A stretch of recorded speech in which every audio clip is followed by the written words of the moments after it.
When built, it was the fastest speedway on earth. The dream of Big Bill France to create a racetrack that was bigger, steeper, faster than his famed Daytona International Speedway. Cloaked in controversy from the day it opened, what is now known as Talladega Superspeedway has always been a favorite of some drivers and feared by others.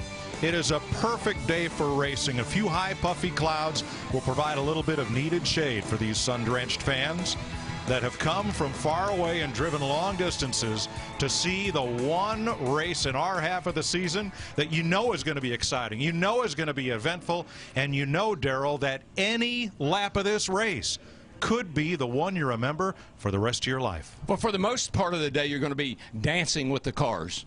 And the other thing you want to watch as we do in-car shots of the drivers is how their eyes are dancing around. Your mirrors, your spotter, all the things outside the race car that you can't see, that you can't control or see, those are the things a driver has to have. He's got to have that spotter telling him what's clear high, clear low, and he got to have those mirrors set right so you can see where everybody is around you and behind you. Larry, your friends are where you find them out on the racetrack. It might not be your teammate or even someone driving the same make of car. You need to find a friend to pit with, and you need to keep that driver up on the chip all day. That's a lot to do. Yeah, and of course, Jeff Hammond touched on the spotter can be one of the most important members of that race team. You know, of the 22 racetracks we go to, the one you feel like as a crew chief that you've done your work prior to pushing to the line, yeah, you've still got to make a lot of decisions, 2 tires, 4 tires, but you feel like you control the least amount of the outcome of your destiny here at Talladega. But the one thing I will say, a fuel run is about 42 to 46 laps. On that last stop, you might think about 3 attempts at a green-white checker. We've not had one yet. This could be the day. Could be the first time. Let's have a look at the Budweiser starting grid for today's race, which was set by car owner points and by qualifying attempts, which meant that only 2 drivers went home, Eric Almirola and Terry Cook. Here are the 43 who will start today's race, and Darrell's going to dial up the most recent restrictor plate winner. Jamie McMurray, it's a DW. Got a copy? Clear, DW.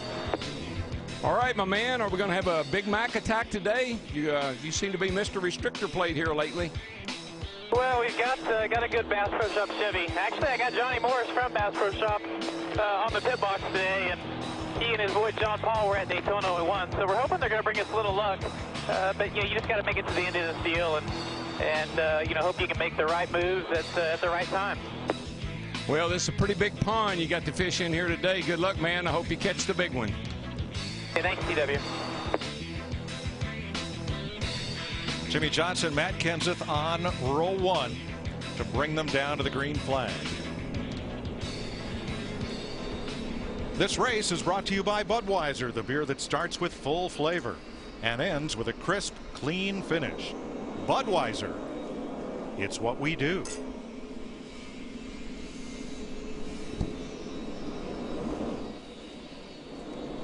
As mentioned, the pit road is further up the racetrack than the start-finish line. It's in front of the Tri-Oval, and our fantastic foursome will patrol the pits today. And let's get a word first from Steve Burns. Mike, over 100,000 fans are enjoying a beautiful Alabama Sunday in stark contrast to the weather yesterday. Dark, angry, menacing skies caused NASCAR to cancel all on-track activities. The tornadoes that caused so much damage in Mississippi were headed directly to this part of the country. Fortunately, the storms skirted this area. As Jeff Hammond and I rode in this morning, fans had lit the campfires, were throwing a football or playing Chucko. They are here in strong numbers, over 100,000, Chris Devoda. Would you believe no driver in a Ford here today has won a race at Talladega? The Ford team's using the new FR9 engine, including Greg Biffle. Greg Irwin, his crew chief, told me all the I's have been dotted, the T's have been crossed, and even with the spoiler that adds a little bit of drag, their fuel mileage still looks about the same. They are good to go. Dick Berggren? Well, Kevin Harvick's nickname is Happy Harvick, but right now it probably should be named hungry Harvick, because he has not won a Cup point-paying race since the 2007 Daytona 500. But he's got a strong horse today. He's got the car he won the shootout with at Daytona in February. He starts up front in the 4th position, and moments ago I asked him if he thought he had a real good shot to win this thing. He looked at me and smiled, and Harvick said today everybody's got a shot to win this thing. Matt Yoakum. Dick, no driver's had a better month than Denny Hamlin. Chris Devoto documented that earlier in the pre-race, but no driver of late has had better cars at Talladega, yet not gone to victory lane, than Denny Hamlin. They brought back the car that was so stout here a year ago, and when you pull the guys that really matter at this place, the spotters, because they see everything, they said his car looked perfect in practice. He could go wherever he wanted. The car would do whatever he wanted it to do. Keep an eye on the 11. His best finish here is 3rd. They think today that'll change with a win. Let's take a look at our FedEx Understanding the Race. These are the trends or the patterns crew chiefs will look at. Our last 9 spring races here, NASCAR on Fox. Number of cautions, average 7. How about 2001, caution-free? In fact, we've had 3 caution-free races here at Talladega. The first caution, average lap 32, but 4 times in those 9 races, the first 10 laps. The longest green flag run, average 76 laps. We always have 1 to 2 green flag pit stops here. And the last caution, average lap 177, roughly 10 laps to go. That's for sure been the pattern at all tracks in 2010. If nothing else, this has been the Speedway of surprises. 10 NASCAR drivers scored their first ever Sprint Cup victory here. For 7 of those, it was their only win. Richard Brickhouse, who won the first race. Lenny Pond, who won for a long time the fastest race in NASCAR history. Ron Bouchard, as a rookie, steamed around the outside of Darrell and Terry Labonte to win in '81. Dick Brooks, Bobby Hillin, Phil Parsons, and last year, Brad Keselowski. You race the favorites every time you come here, but you always leave it open for somebody that you wasn't expecting to see up there, and that's how you get those first-time winners.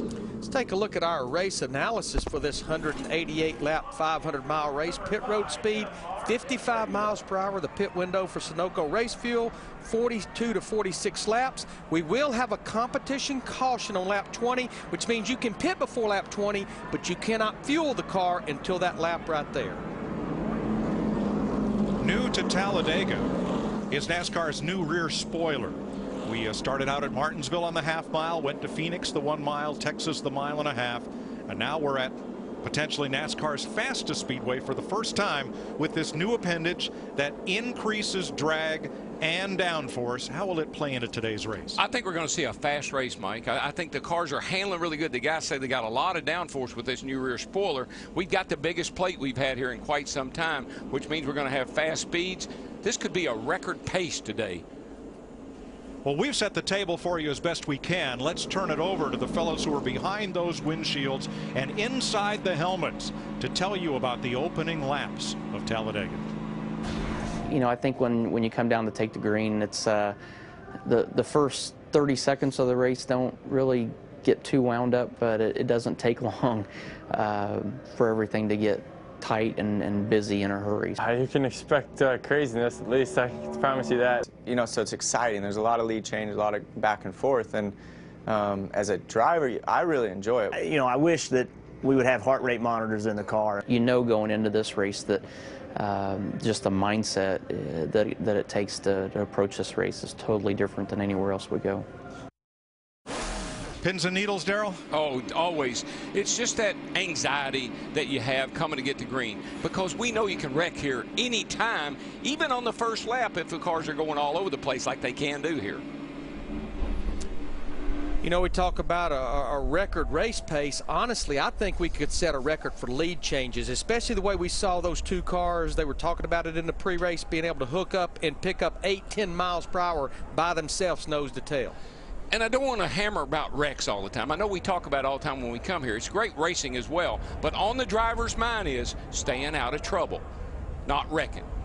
We may see some single-file freight train parade-style racing for a while, but not for long. You have to do that, Mike. Yep. Your heart, you heard him talk about a heart monitor in the car. Your heart won't take 188 laps of intense racing around here like it gets. You got to take a little break somewhere along the way.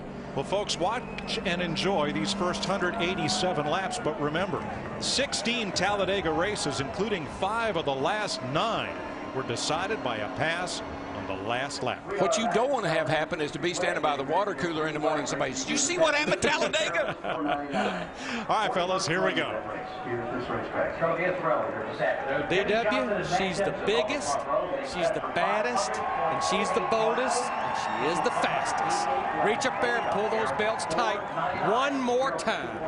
Thank you there, crew chief. Appreciate it very much. I'm setting on ready. I'm sort of jacked up for this thing. I'm ready to go.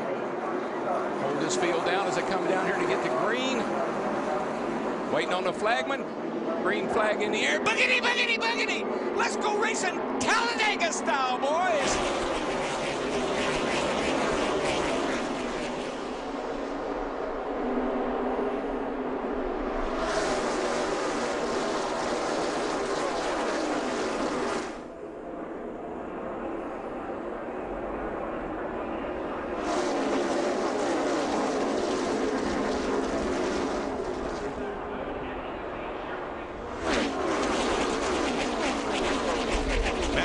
Didn't just drive into the lead. Kevin Harvick shoved him there.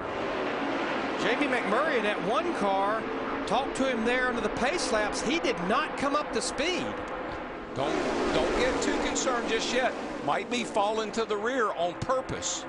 Who will lead the first lap? Remember, the start-finish line is not in the middle of the tri-oval.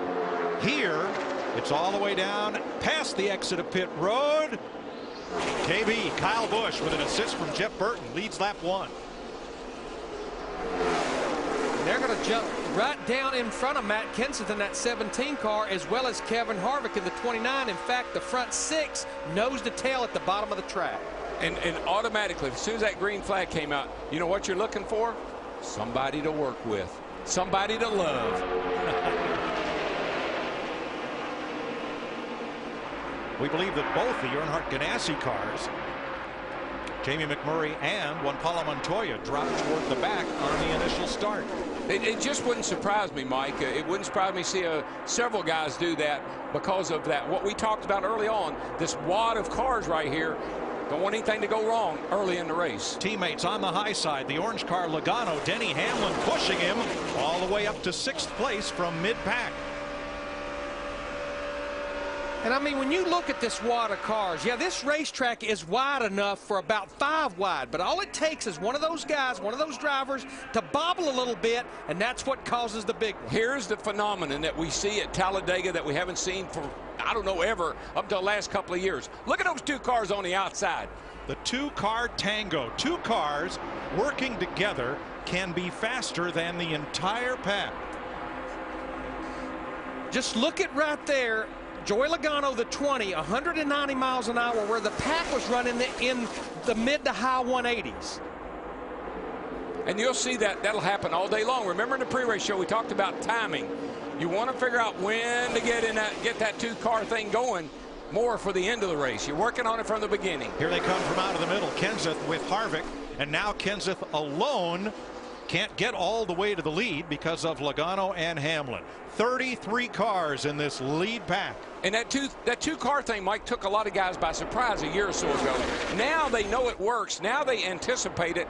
Now they try to get involved in that. You see what happens when they break up.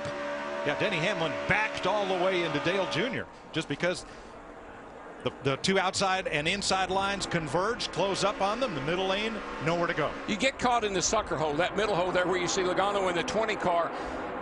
You can make a little progress there, but boy, it's treacherous. Now these 2 cars coming to the start-finish line now. Matt Kenseth in the 17, Harvick in the 29. They've been locked together since the drop of the green flag. 5 cars out of the middle, trying to break away with 1 on the bottom. And they just cannot get away from this pack unless they are 2 by 2. That 2-car tango out front, we're going to see a lot of that today. Let's find out and see what's happening with the 1 and the 42 down there in the pits. What do you guys know? DW heard Jamie Max say early on that he was going to try to play it conservative. That's a strategy that Kevin Mannion told me earlier this morning. They're going to play it conservative for the first half, and it's great that they have a good company teammate, as in the 42 of Juan Pablo. They were going to try to work together. The bad thing is they're a quarter of a lap or more behind in 42nd spot. Harvick looking for the lead. He wants to lead a lap, and he will.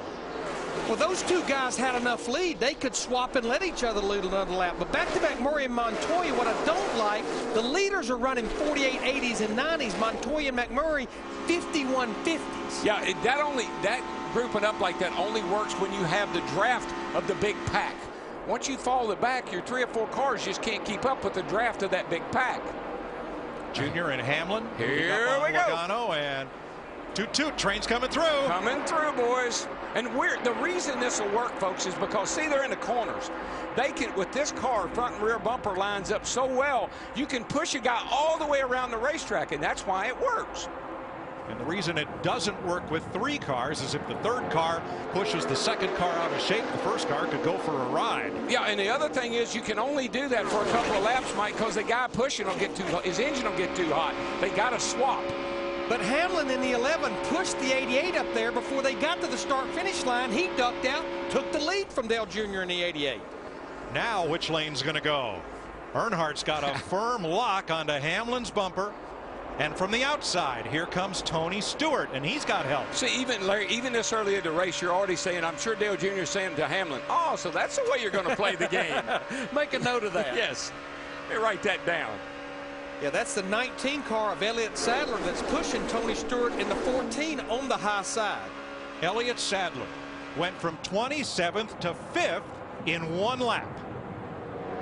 It's all about getting in the right line and making the right move, and you can do that very easily.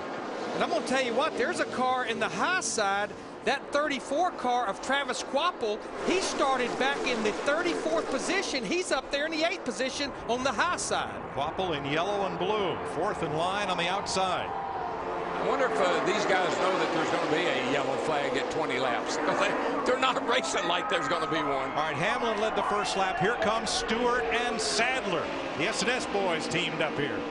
Well, the thing, we talk about lead changes. Unfortunately, the way it's monitored is at the start-finish line only. There's no telling how many lead changes we have around the entire racetrack. And my favorite word for restrictor plate racing, particularly here at Talladega, is co-opetition. That's a Ford pushing a Chevrolet. Why? Because look where they are. Because he can. 8 laps complete. Tony Stewart, Elliott Sadler have shot out in front of the field. You're watching NASCAR on Fox. From 31st position, now taking over 3rd on the outside of Mark Martin in that black number 78. Well, all I know is Steve Burns made a note of it in the pre-race. Over 100,000 people here. We're 12 laps into it. They have not sat down yet. Don't need no dadgum seat. Just standing room. Need a box to stand on so you can see over the guy in front of you. And I'll tell you right now, Mike, I'm already into the quick. Been biting your nails, huh? we haven't gone very far. From Syracuse, New York. Rookie of the year and losing the lead right now to Kurt Busch, who comes by on the outside. Slips up ahead of Smith for the lead. Keselowski in the 12 on the bottom. Hamlin on the outside. They fan out 4 wide in the tri-oval.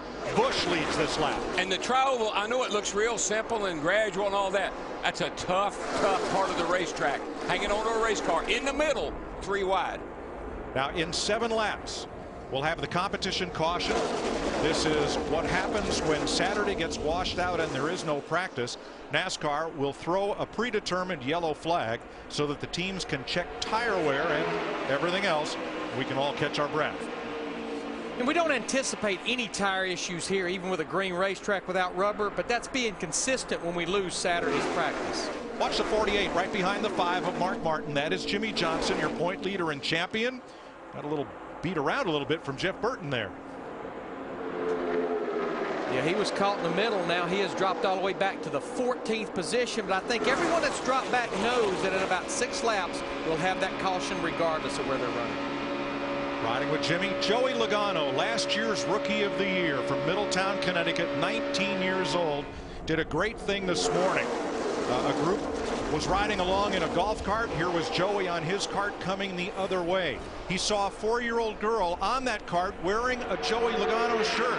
He stopped his cart in front of them, made them stop, hopped out and signed the shirt for her.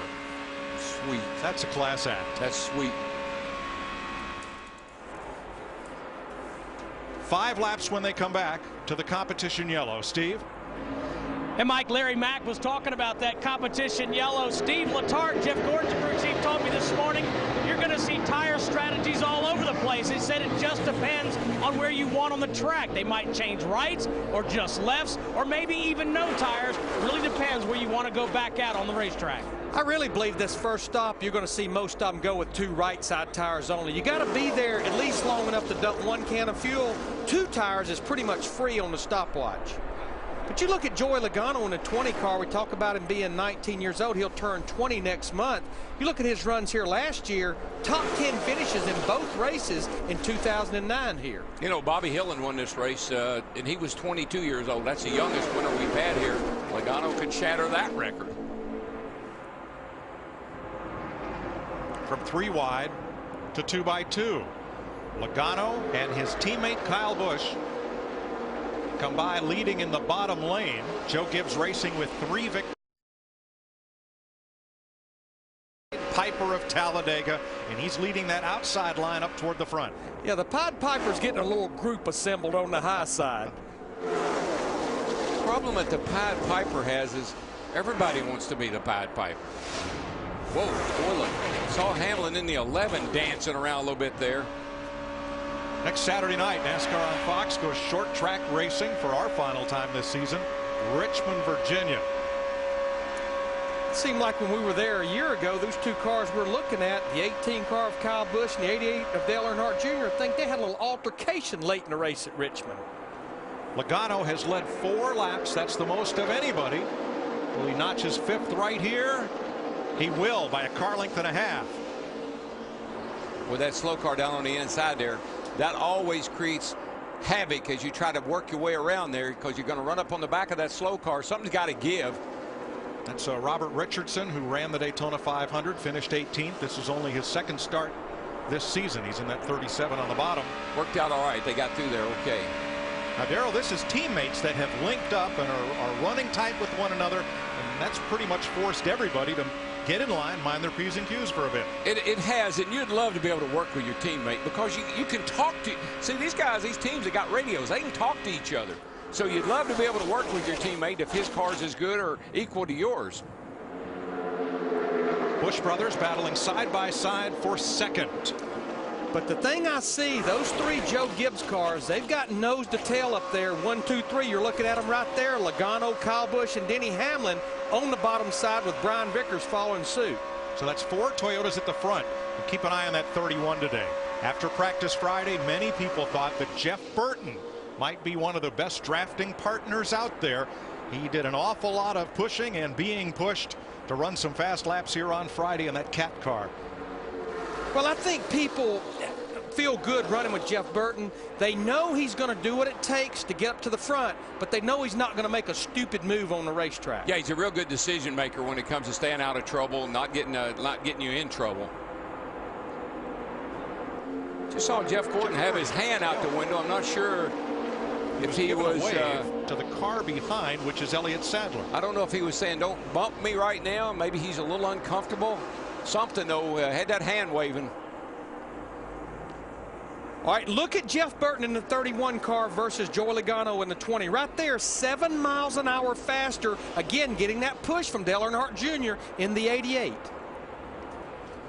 Smell of oil as the cars went past the start-finish line, and they believe it's Casey Kane who has slowed up a bit. Remember, he's head-to-head against Bobby Labonte this week in our DirecTV competition. And just remember, our pit reporters in the pre-race talked about it. Different ignition system and stuff just to make sure.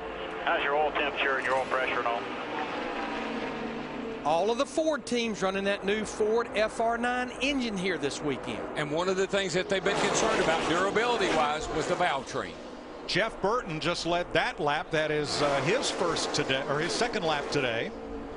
And he was pushed by Robbie Gordon, who celebrates a milestone, his 350th Cup start. Driver number 7, Robbie Gordon from Orange, California. 20 laps complete. This is when we expect the competition caution, and here it is. So the teams will get ready to come pit side to check tire wear, add Sunoco race gas, and make adjustments. 20 laps complete. Dick Berggren. Dale Earnhardt Jr. took just 2 tires, Mike. A nice pit stop by the crew. Earnhardt concerned about his brakes. Steve. 4 tires for Brian Vickers in the 83, Dick. He says the car is good, but the racing is crazy. Matt? And the 2 of Kurt Busch, just 2 right side tires, needed a little bit of a wedge adjustment. Wanted to try to get the back of the car a little more in the racetrack to help with the bump drafting. And I think that's pretty much what we expected. Most of these guys just going with 2 right side tires. Earnhardt concerned about his brakes. Used a lot of brake here, dragging it, trying to keep in line behind the guy in front of him. Put up on Casey Kane. 10 drivers chose not to pit. Robbie Gordon is still our leader. Mark Martin, Travis Kvapil, Greg Biffle, Max Pappas, and others. Under the caution, Robbie Gordon led 10 cars around and did not pit. Gordon got the 5 points for leading a lap. That's all important in the car owner points to determine the qualifying exemption for next week. All those cars have now pitted, and Kurt Busch leads his teammate Sam Hornish, Joey Logano, and Elliott Sadler down to the green flag. Of those cars right there, the first car in line to take 4 tires would have been Jimmy Johnson in that 48 car. Everyone else in front of him, 2 right sides only. I would have taken 4 right there, just like Chad did, because now it sets me up to take 2 later if I want to. Especially if we go through a full green flag run. And we very well could. Of course, we very well could not, too. Here comes Logano back hunting the lead, and all through practice Friday it seemed Dale Earnhardt Jr. was locked onto Logano's bumper as if they were teammates. I guess for the moment they are. I think Jr. looked at Logano and said, you know, he's got quick hands. I think I'll hang with him. He moves around pretty good.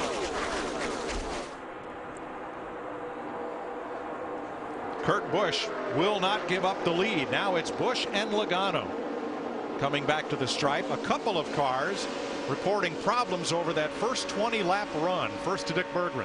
Casey Kane was one of those, Mike. The engine sounded sorrow as he came by here. The crew worked on the engine. They found a bad spark plug, closed the hood, and sent him back out. He should be okay. Steve. Dick, Matt Kenseth spent some extra time on pit road. The team said he had a problem with a vent tube. Now, before the caution, Matt Kenseth, we've talked about how important spotters are. His spotter is Mike Kalanoff. They're having a little bit of a problem getting their timing down. Let's listen. Don't get offended and don't raise your voice. I mean, you just need to take a deep breath and pay a little more attention here. You're really late on your calls. You called me 2 wide, now it's 3 wide. You called me 3 wide, now it's clear. The guy was to my right front fender before he told me he was outside. I don't know what you got to do, but you got to get regrouped here. I got to know what's going on in traffic a lot more than I am here. Copy that. Just a tough angle there coming off before, but we're good. Just really need you to be in the seat here with me, buddy. I just need your help today, so just do the best you can. 210, Todd. Well, they are 4 wide right now coming out of turn 2. This is really tight. And you depend on your spotter. I mean, more than anywhere we go, he's got to be in the car with you. He's got to give you, got to be your eyes all around. Larry, I know Mike Kalanoff spotted for your son Brandon the other day.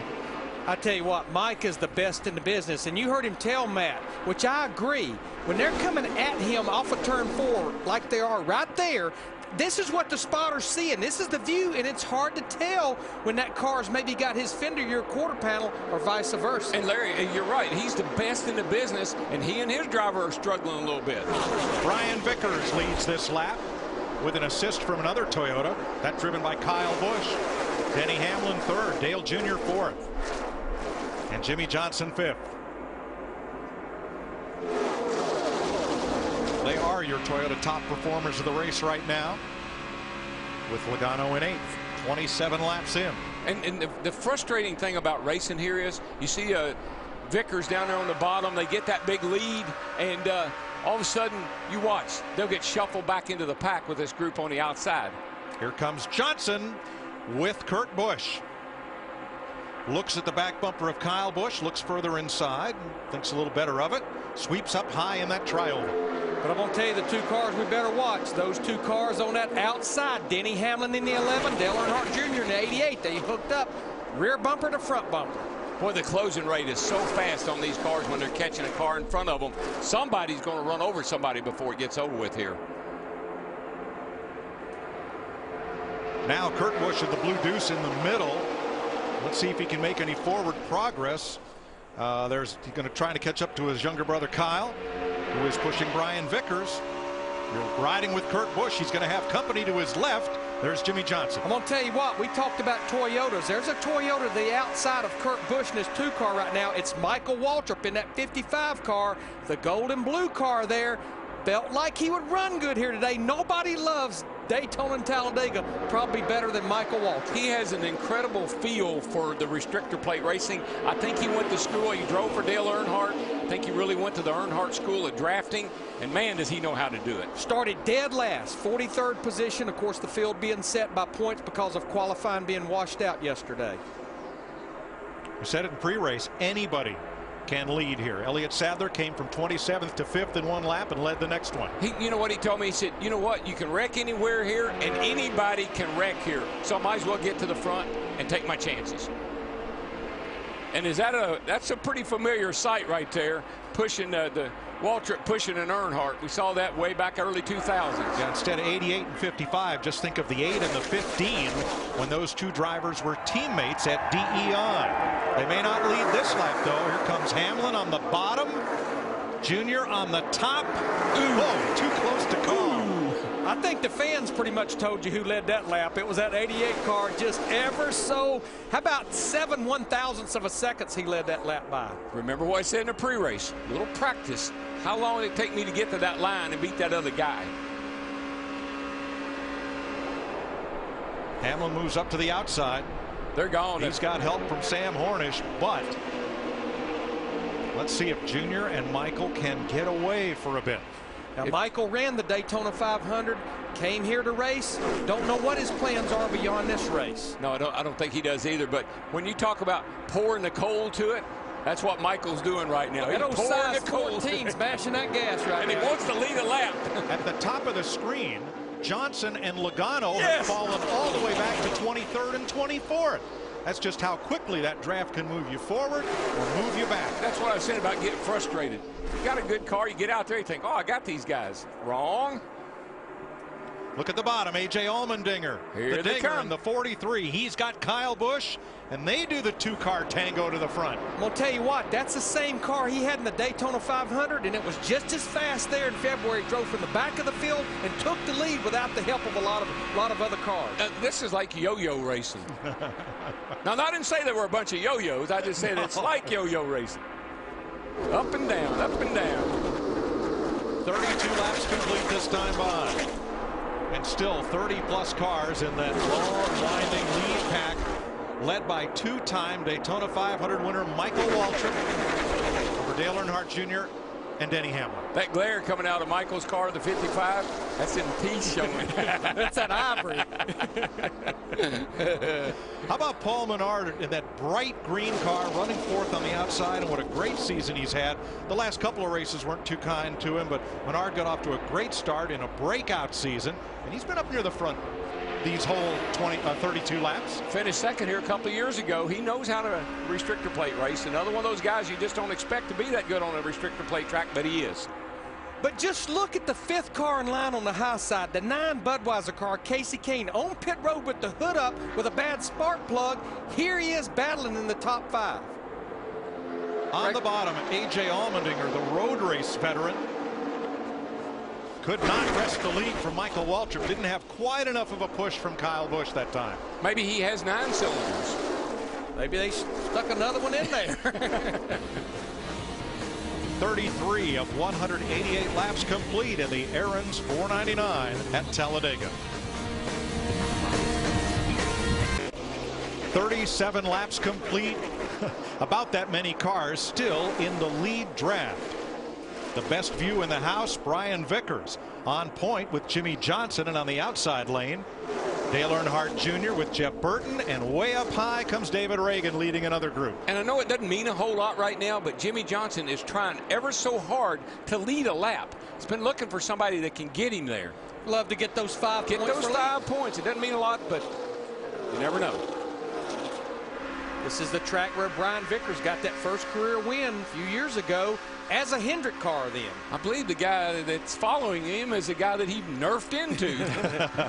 But Darrell, right here with Denny, where you don't want to be, right in the middle of this lead pack. Just trust me, Mike, when you're in the middle, it's like being in the middle of a thunderstorm. I mean, you just are shaking and cars moving, and there's nothing you can do about it. Now back about 3 seconds behind the lead pack.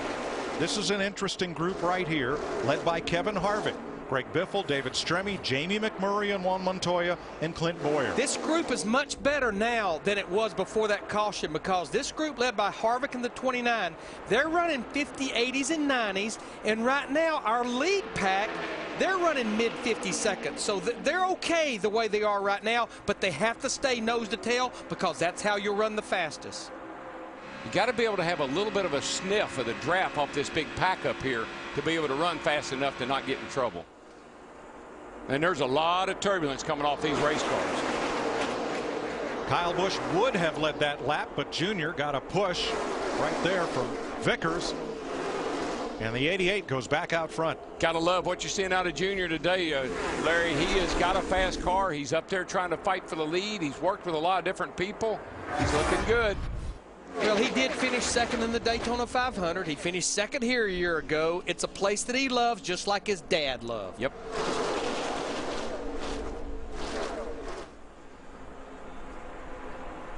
Let's get an update on Kyle Busch. Here's Krista. Mike, you guys have documented that the spotters talk to their drivers so often here, one of those being Jeff Dickerson, the spotter for Kyle Busch. One of the words that Kyle likes to hear, a word you'll hear often from Jeff, is organized, telling him the middle line is organized. No, now it's the bottom line. He's used the word oftentimes already in this race. He'll continue to use it, just telling him to stay where the line is the most, again, organized. And I used to like the term, you're in the line with the push. You're in the line that's moving, in other words. But organized, maybe they've updated that phrase a little. Now just a few steps back from Kyle, there's Kurt Busch right in the middle in the blue number 2, leading the middle lane. Matt?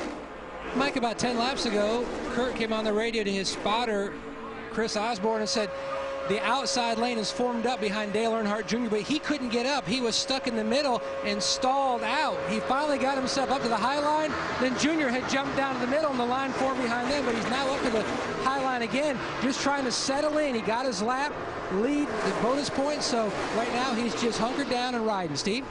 Matt, A.J. Allmendinger in the 43 right now scored in the 8th position, spent some time at the front. In practice on Friday, A.J. said his car was very stable, it was comfortable, and he was also comfortable pushing cars or pulling them, so he likes his race car. Thanks, Steve. There's the dinger, currently 8th. And we just saw why everybody wants to run with Jeff Burton. What a power move that was by he and Kyle to blast out of the pack. And look at the lead you get. And just, I mean, they did that coming off turn 2. Not even a whole lap yet, and they're, what, 100 yards ahead of everybody else. But, Mike, a key word between driver and spotter, the word trust. You've got to trust your spotter at Daytona and Talladega. Watch these two guys on the bottom. They dive down. And here we go. And I mean, just look. I mean, it looks like they have 50 more horsepower than those two cars on the outside. Well, they got 10 more miles an hour of speed. I know that when they're hooked up like that. Well, the neat thing about that move was they had the suck off the first 2 cars, and Burton had the push off of Kyle Busch, and combined. It's fast, man. It's fast. Oh, yeah, that's Kyle Busch. And that just rocketed them out in front of this field. The question is, for how long? Because now Busch needs to go to the front to cool off his engine from all that pushing. A couple of laps is all you can stay laid up against somebody like that. You'll melt the engine down. 43 laps complete this time by Kyle Busch. Going to lead this one. Maybe. Nope. 46 laps complete in Talladega. Nobody's led more than 8 laps, and that nobody would be Dale Earnhardt Jr., who just went to the high side coming through the trial and gave up the lead to Kyle Busch, being pushed by his nemesis, arch enemy for the championship, Jimmy Johnson. But as we've said, your friends are where you find them, usually nose to tail. Let's show you what happened to Dale Jr. and did he pull up out of the lead, or was he looking for help on the high side, Darrell? No, I think what he did was he expected to go high, stay high here, and everybody would go with him. Nobody went with him. And this is the wrong move if you're coming to the white flag. This is what you don't want to have happen, to get caught out like he is right now, because he's going to end up in about 20th spot. Junior's fallen to 7th right now, and he's coming back. So he'll with go back Brad to Keselowski in the 12. Back to the bottom. That worked better for me. And back to the front. That quickly. Now it's time for the Aflac Do You Know Quack Trivia Quiz. Aflac pays cash fast, usually in 4 days. April 1987, Bill Elliott sets the NASCAR Cup qualifying record at Talladega, the fastest recorded lap speed at a NASCAR sanctioned event. How fast was it? Text your answer, A, B, C, or D, to 36888 and enter to win a replica helmet autographed by Carl. Log on to foxsports.com/Aflac Racing for more details. You're talking about a track that was scary back in the day, back before restrictor plates. This place was like running a short track. You was going so fast. Yeah, there was no angle limit on the spoiler. You just layer back, buddy. It was almost an extension of the deck lid. You laid it down to 10 degrees and you put as big of springs in the rear as you could to hold that 10 degrees in the air. Brad Keselowski, in his first full season of Sprint Cup competition, young second-generation driver from Rochester Hills, Michigan, won here last April in a controversial finish, and now he leads as another second-generation driver, David Reagan from Georgia, with a push from Dale Jr., goes back to the lead. One of the things that really makes me nervous is when the cars swing out from behind each other. You time that wrong and you clip that guy, that's what starts trouble here.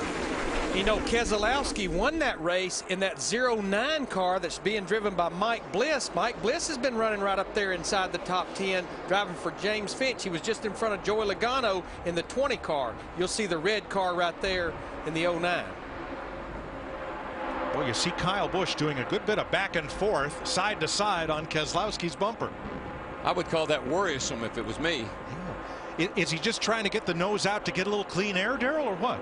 Not sure why he's wiggling around like that. That's very upsetting to the car that you're pushing. You could see it upset that 12 car right there through the tri oval. You talked about how treacherous this tri oval really is. That's not the way you want to do it. It's a little dangerous. Something happened that Kyle lost his momentum, perhaps had to lift out of the gas, and when you do that here, you're apt to get freight trained. Bottom three. Means you're in the bottom of 3 wide. There they are, and it's Burton who pokes the nose out. See how they jump out of line? That's the only thing you got to worry about when you jump out of line, that you don't clip the guy in front of you or that you slide over into the guy beside of you.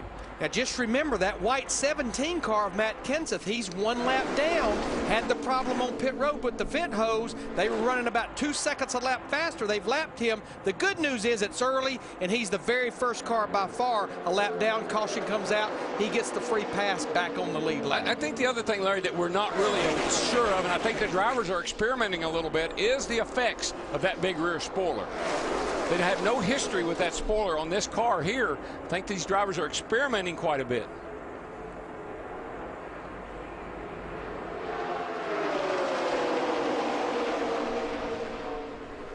You know, another thing that we've not made a note of, we talked to Rick Dickert in the pre-race show, our Fox Stormwatch guy, and the one thing I picked up on his forecast has nothing to do with rain, but you're running these kind of speeds with that big rear spoiler. I've been watching these flags. We're having wind gusts 25 to 30 miles an hour. That will definitely move these cars around. Yeah, the other thing I hadn't heard anybody talk about either, Larry, is tape. You know, nobody seems to be running hot at this point, so it looks like they got that figured out.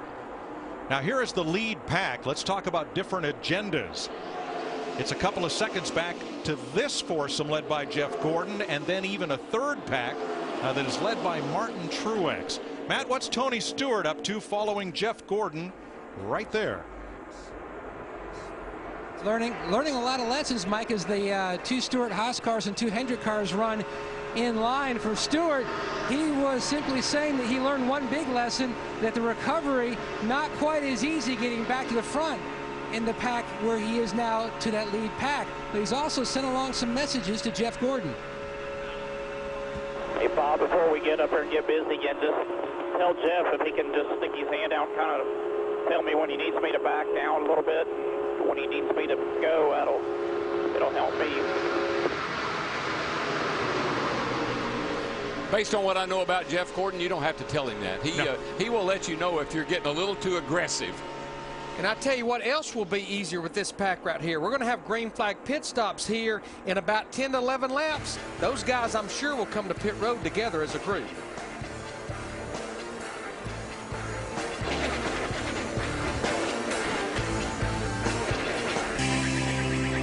57 laps complete. Jeff Burton has led 9 of them, most of anybody. So how fast was Bill Elliott's Cup qualifying record set at Talladega in 1987? 212 miles per hour. Mike, that field, every qualifier qualified over 200 miles an hour that race. 2:12. Burton out front, the 17 of Kenseth a lap down.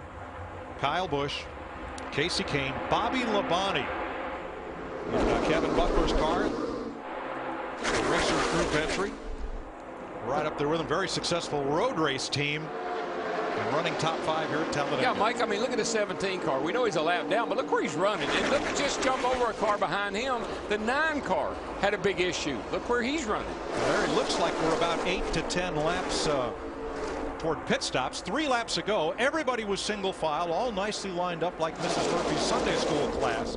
And now it's on again. But I thought that was a great strategy, and we thought they would stay that way until we got to those green flag stops. Because I'm going to tell you, other than Daytona, you're out there running 200 miles an hour, and you're trying to get to pit road and get down to 55 miles an hour. When you're in this configuration, it can be havoc, I promise you. It's like trying to get on the off ramp, and you're in the outside lane.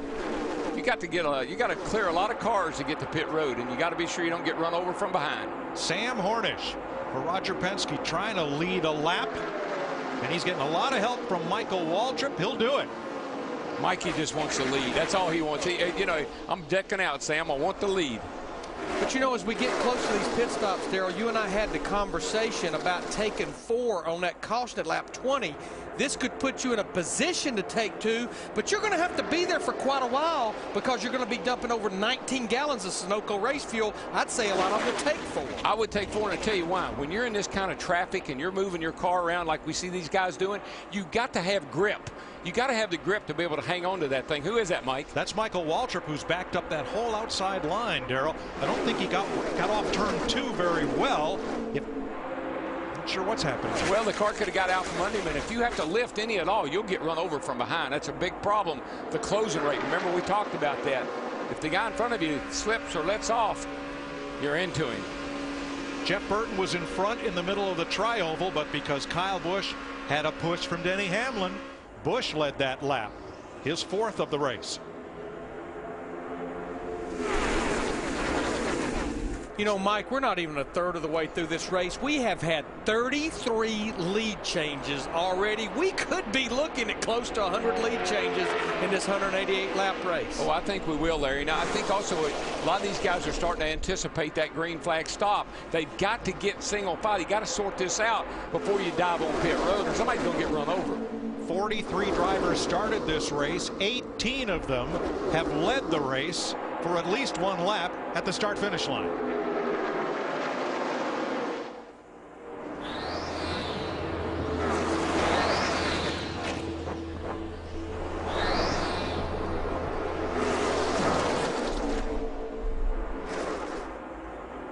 Boy, those 2 cars up there on the high side. Brian Vickers in that 83, getting a push from Michael Waltrip in the 55. They got quite a run through 2 down the back straightaway. Now, this is when the car handles the worst, Mike. You're out of fuel, not a lot of weight in the rear of the car. Tires are worn a little bit. Car starts moving a little bit more than it did earlier in the run. I think Michael Waltrip at that 55 is going to have a lot of friends today. He's not here racing for points. He's only going to run 3 to 5 races this season. He wants to do one thing, and that's win. So if you want to win, there's a fella to hook up with. Man knows how to draft at these super speedways. 55th anniversary for Aaron. That's why Michael has the 55th anniversary logo on his hood. Great promotion for those guys. So Brian Vickers leads his 4th lap of the day with an assist from Waltrip. And does Denny Hamlin have a problem? Matt. Mike, there is concern from the cockpit. Denny Hamlin has reported to his team that he might have a possible electrical issue. The volt's down to 10 on the gauge. He is shutting off different parts of the electrical system as far as fans and blowers. And his last comment was, we've got to try to figure out what this issue is. Well, it's a big issue because it happens often. Remember, he had to change a battery a couple weeks ago. Seems like they have a lot of ignition problems, battery problems. Here comes our points leader, Jimmy Johnson, in that 48 car, getting a push by his teammate, Dale Earnhardt Jr. in the 88. And Larry, I think now at the end of this run, just before pit stops, you find out who's got the best race car. Oh, you got a lot of help.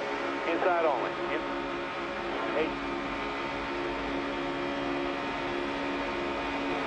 Freight train along the outside. Johnson with Busch pushing and a whole lot of help. David Rudiman in third. And here's Hamlin with Junior trying to come right up to them, right up to the lead. They'll be right there when they get it. I tell you what Dale Jr. is doing. I've watched him the last 10, 15 laps. He is working on the finish of this race. He fell way back to 20th, charged back to the front. And right here, right now, he's saying, okay, where do I need to be to dive down here and win this thing? That's what he's working on. Seeing those green flag pit stops start, you see about 8 or 9 cars on pit road. This will be a routine stop for these guys. Steve? Brian Vickers on pit road. The last stop, Mike, he took 4 tires. This time he's going to take just 2. They're also going to make sure that grill is clean on the 83, Matt. And the 55 of Michael Waltrip is in as well.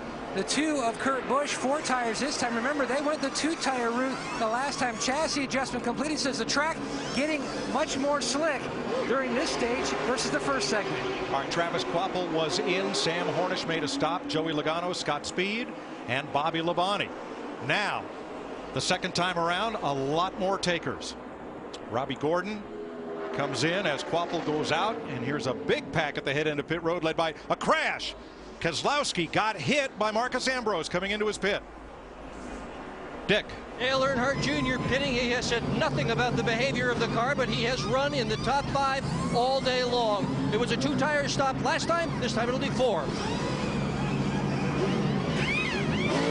I mean, you want to pit with partners because that's the way the draft works, but you prefer not to be on pit road with about 18 other race cars like we're seeing doing this lap here. Kyle Busch comes out. That's David Rudiman just ahead of him in the 00. Jimmy Johnson scoots out from pit stall number 1. Jeff Gordon, Matt Kenseth, Tony Stewart, Dale Earnhardt Jr., Sadler, Newman, Smith, Truex. No apparent damage to that 47 of Ambrose. Allmendinger's out and about a dozen more, all making pit stops under green. Well, I'm going to tell you, Casey Kane's crew goes to work. And here's Steve. Jeff Burton to the attention of the Todd Barrier team. Right side tires for Jeff Burton. Many teams taking 2 tires on this round of stops, but Burton will take 4. No other adjustments to his Chevy.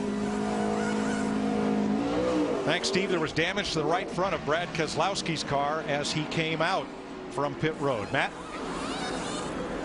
And the 11th, Denny Hamlin is in. A 4-tire change for him as well as air pressure change. And Mike, you should see the cosmetic damage to that right front fender on the 12. Casey Kane, Paul Menard all made stops, and it'll take a while to get this field back together. Hamlin led the last lap from Burton, Menard, and Kane as they came across the line, and then Jimmy Johnson rocketed past. They're as scattered out now as a covey of quails, but don't trust me. They'll all come back together here pretty quick. 66 complete, 122 to go at Talladega. This is NASCAR on Fox. 69 laps complete in Talladega. Sprint brings you an inside look at what's happening now inside the NASCAR Sprint Cup Series. Kyle Busch has the fastest lap of the race, 48.591 seconds. And the biggest mover forward, that is, up 41 spots from where we started, is Michael Waltrip, who is our leader. For more NASCAR stats, in-car audio, and live race radio, check out NASCAR Sprint Cup Mobile at sprint.com/speed.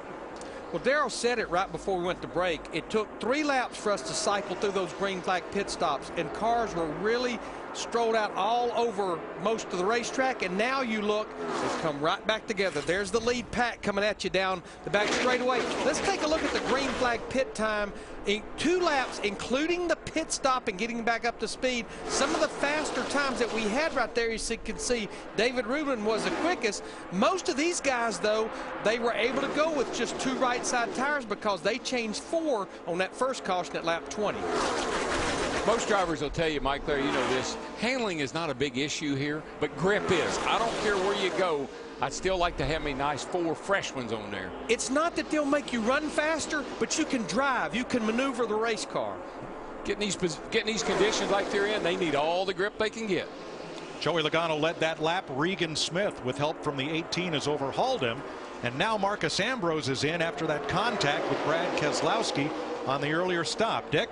Well, he had a vibration in the car. They also think one of the tires might have had a hole in it. And, of course, this is going to put him way, way back and with nobody to draft with. He will be one of 3 drivers a lap down. Matt Kenseth and Max Pappas the others. Look at the head end of pit road, and you'll see Ambrose cut right across the nose of Keselowski's car, trying to get from the outside lane into his pit, which is pit stall number 1. So a bad break for Brad. But you pointed it out, Mike. Brad Keselowski is pitting way down pit road at pit 12. Knowing that many cars were coming to pit road, he was awfully low on pit road. You would have thought he would have been more to the outside. Probably got forced down there somehow coming in. You know how fast you come on pit road. If you're coming in there 3 or 4 wide, you really can't pick the lane you'd like to be in. That's a bad break.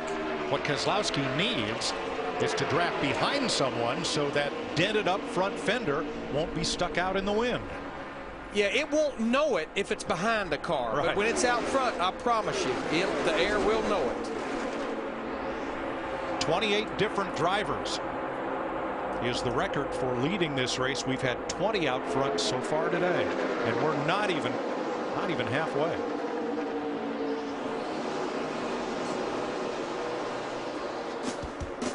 Jimmy Johnson out in front of Kyle Busch, Elliott Sadler, David Rudiman, who's an honorary Alabama gang member today. More on that after the break. Hamlin tries to save it, and around it goes.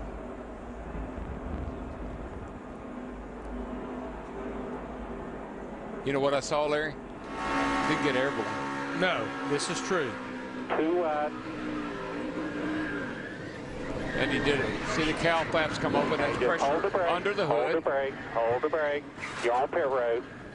Very nice job. Caution is out. Caution is out. And here from our aerial coverage. You can see here that looks like the 55 he went up and bumped the wall. Right here, that's the 55. He went up and bumped the wall. That caused Logano to move over. And then I think that was just a chain reaction, one of those things where the guys saw something happening in front of them. Hamlin may have lifted a little bit. When you see cars in front of you starting to move around like that, Hamlin saw that. He had a chain reaction here.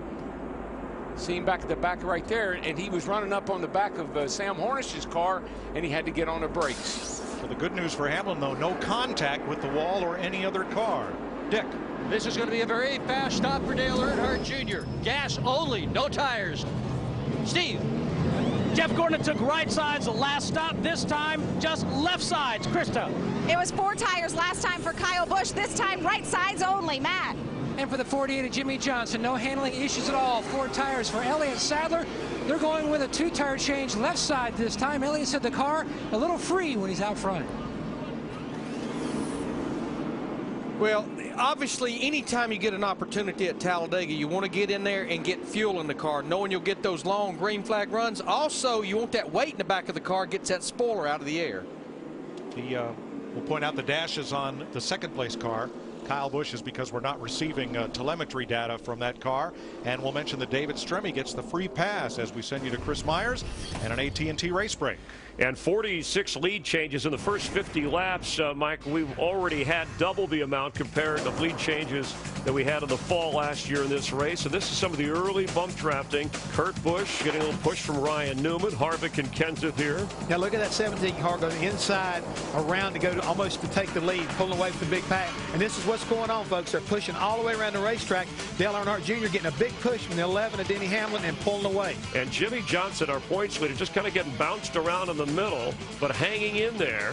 Jeff Gordon using sign language with his hands there to give a signal. But moments ago, the first incident at the speeds we've been going in the lead changes, you thought this might have happened earlier. Yeah, it might a little bit earlier, but look at here. The 11 car gets out of shape, around it goes, but look at what happens here. The car swings back around. The roof flaps deploy. The car stays on the ground. The 11 car continues. Everybody okay. The caution is out.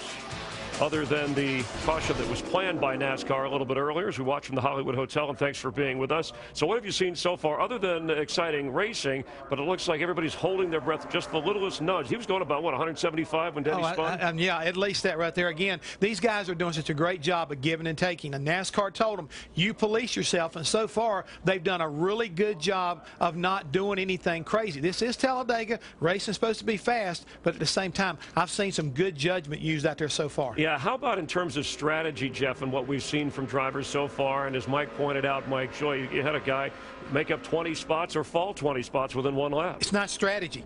It's going to school. Right now, you're trying to understand what this new combination will allow you to do. We've watched the 88 car do it from the inside, from the outside, from the bottom side. He is going to school right now to try to figure out where he needs to be at the end of this race so he can possibly win it, and so is everybody else. We saw Jeff Gordon get up near the top. He has said he's had maybe the best car a few times this year, has yet to win a race. Certainly Hendrick Motorsports, a guy who's won here 6 times, a guy keeping an eye on. Well, you got to keep an eye on him, and I want to take it real quick. When you look back in that camera, and you can see the front end on that 88 car Dale Jr. It's about wore off where he's been pushing and shoving on everybody. But that 24 car, the last time he won a restrictor plate race was here in 2007. He's got a lot of work to do, but he's been doing a pretty good job of keeping his nose clean. And Jeff, you want to cast your vote as we have for the AT&T Fastest Pit Crew of the Year award, the standings from last week. Do it on your AT&T phone. Text the car number of the pit crew you think is the fastest to 2258. Delivered by AT&T, the nation's fastest 3G network. NASCAR Sprint Cup Racing on Fox is sponsored by Coca-Cola Zero, real Coke taste and 0 calories. By the new Schick Hydro, the only razor that's like a blast of hydration.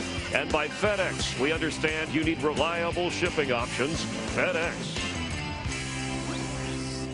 With the wave arounds under this second caution of the day, that's 37 cars on the lead lap. A late and long pit stop for Mark Martin and also for Marcus Ambrose. Yep. Not sure what they were doing to Martin's car there. They had the front end all jacked up and looked like they were working on the tape. Now the wave around is what put Matt Kenseth back on the lead lap, as here's Mark's stop. They're looks like they're either replacing the tape on the radiator inlet or actually maybe putting more on there, Matt. Larry Mack, they usually have like small tabs to pull one piece of the tape off at a time. Unfortunately, when they went to yank the tape, it all came off. So this stop, they brought him back on pit road to add more tape back to the grill that they had taken off and didn't want to take off. For the restart, it's the Busch brothers from Las Vegas. The younger Kyle on the inside, the older Kurt on the outside. Here they come. Green flag. And that's 2 of our guys that are going head-to-head in the DirecTV head-to-head competition.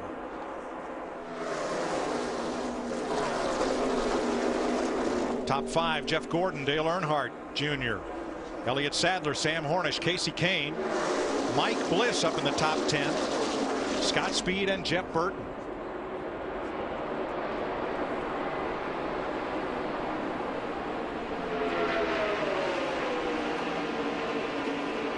Boy, a Toyota, a Chevy, and a Ford linked up on the bottom lane.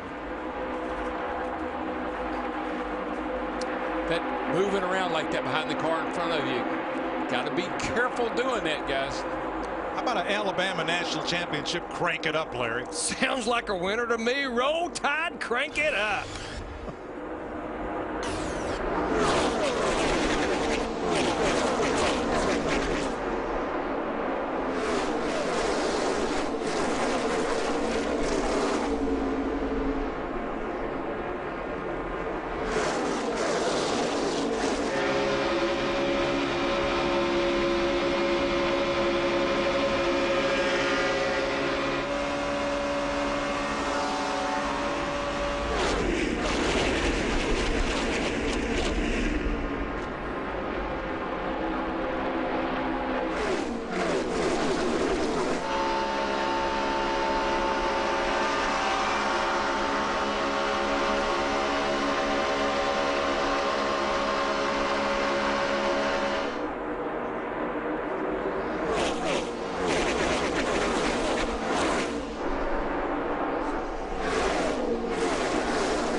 Sadler and Busch, Kurt Busch that is, Gordon and Earnhardt.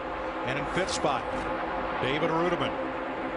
Elliott Sadler scored more points in the plate races than anybody else last year. Leading to the line in that number 19 Ford. In fifth spot, Rudiman for a long time as David comes to the front on the outside behind Jeff Gordon. The fan favorites here were the Alabama gang. Bobby and Donnie Allison, Red Farmer, Neil Bonnet, Davey Allison. And Donnie and Bobby's brother Eddie has his name on the roof of Rudiman's car, making the Florida native today an honorary member of the Alabama gang. Looks like it's got him to the front. Harry, you didn't set that up somehow, did you? I mean, we just cranked it up. You give me the roll tide stuff, and Rudiman takes a little bit, I might add. I would say this will be about like Dale Earnhardt Jr. leading the lap here at Talladega if this 00 car can make it back here to lead this lap. And how about Bobby Labonte right there with Rudiman and coming for the lead. Labonte trying to become trouble. Sam Hornish, the 77. He got into and Elliott Sadler was involved. Menard, Stremme, and Kenseth. Michael's going out there. He got damaged too as he went by. The 36th, the Tommy Baldwin car of Johnny Sauter, all involved in the Tri-Oval. Darrell, you talked about the Tri-Oval. Most treacherous place around is 2.66 mile track. If we can see what happened here. We see the yellow cars up on the outside there. Way up high, the yellow car. That's Sauter. And around he goes. Looks like that's off the the bumper of Kyle Busch. Yep. And of course, all these other guys down here on the inside. There's a lot of cars bouncing off of each other. Matt Kenseth gets a good bit of damage. Now, Sauter is okay. He's put the window net down, signaling emergency crews that he's all right, and everyone else drove away. One of the things that I didn't like about that last sequence of pit stops, fuel only, no tires. Somebody took 2, somebody took 4. Cars get a little bit off. Look in the high lane. Michael Waltrip right behind Kyle Busch in the 55. Pow, gets it in the left front. Boy, he did. That's a hard lick. Poor Matt Kenseth, his day was just doomed from the get-go.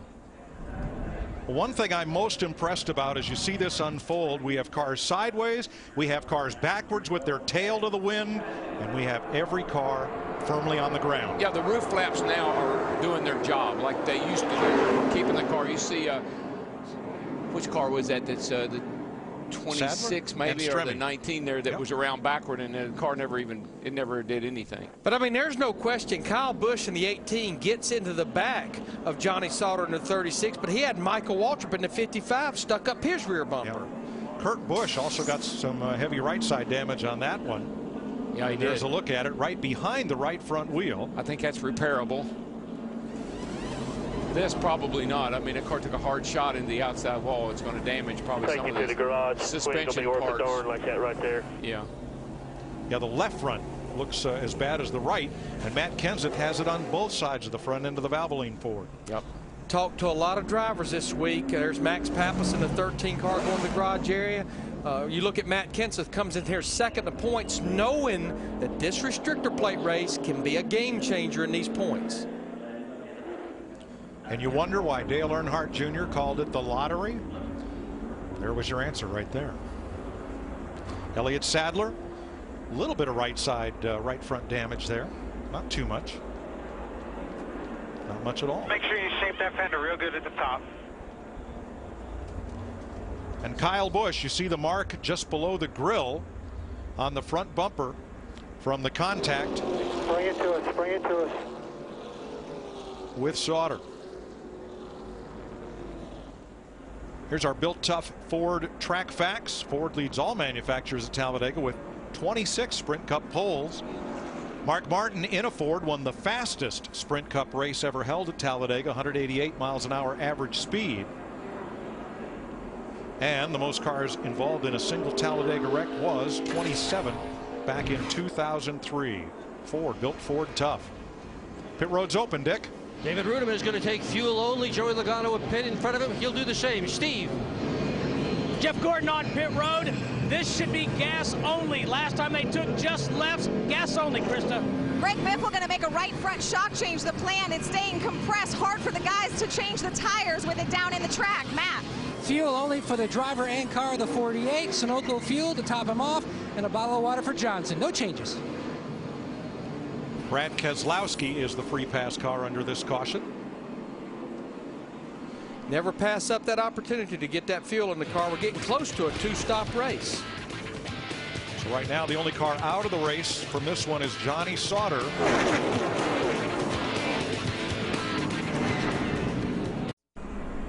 Welcome back to Talladega. Here are the drivers involved in the crash, and a couple of them have gone to the garage area as a result of the damage sustained.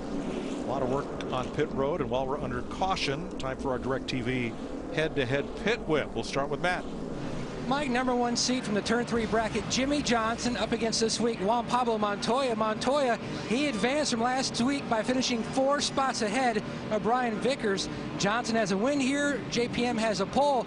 Johnson, pretty much they migrated toward the setup of their teammate Jeff Gordon. They weren't as sporty as they normally were here. The car just wouldn't suck up.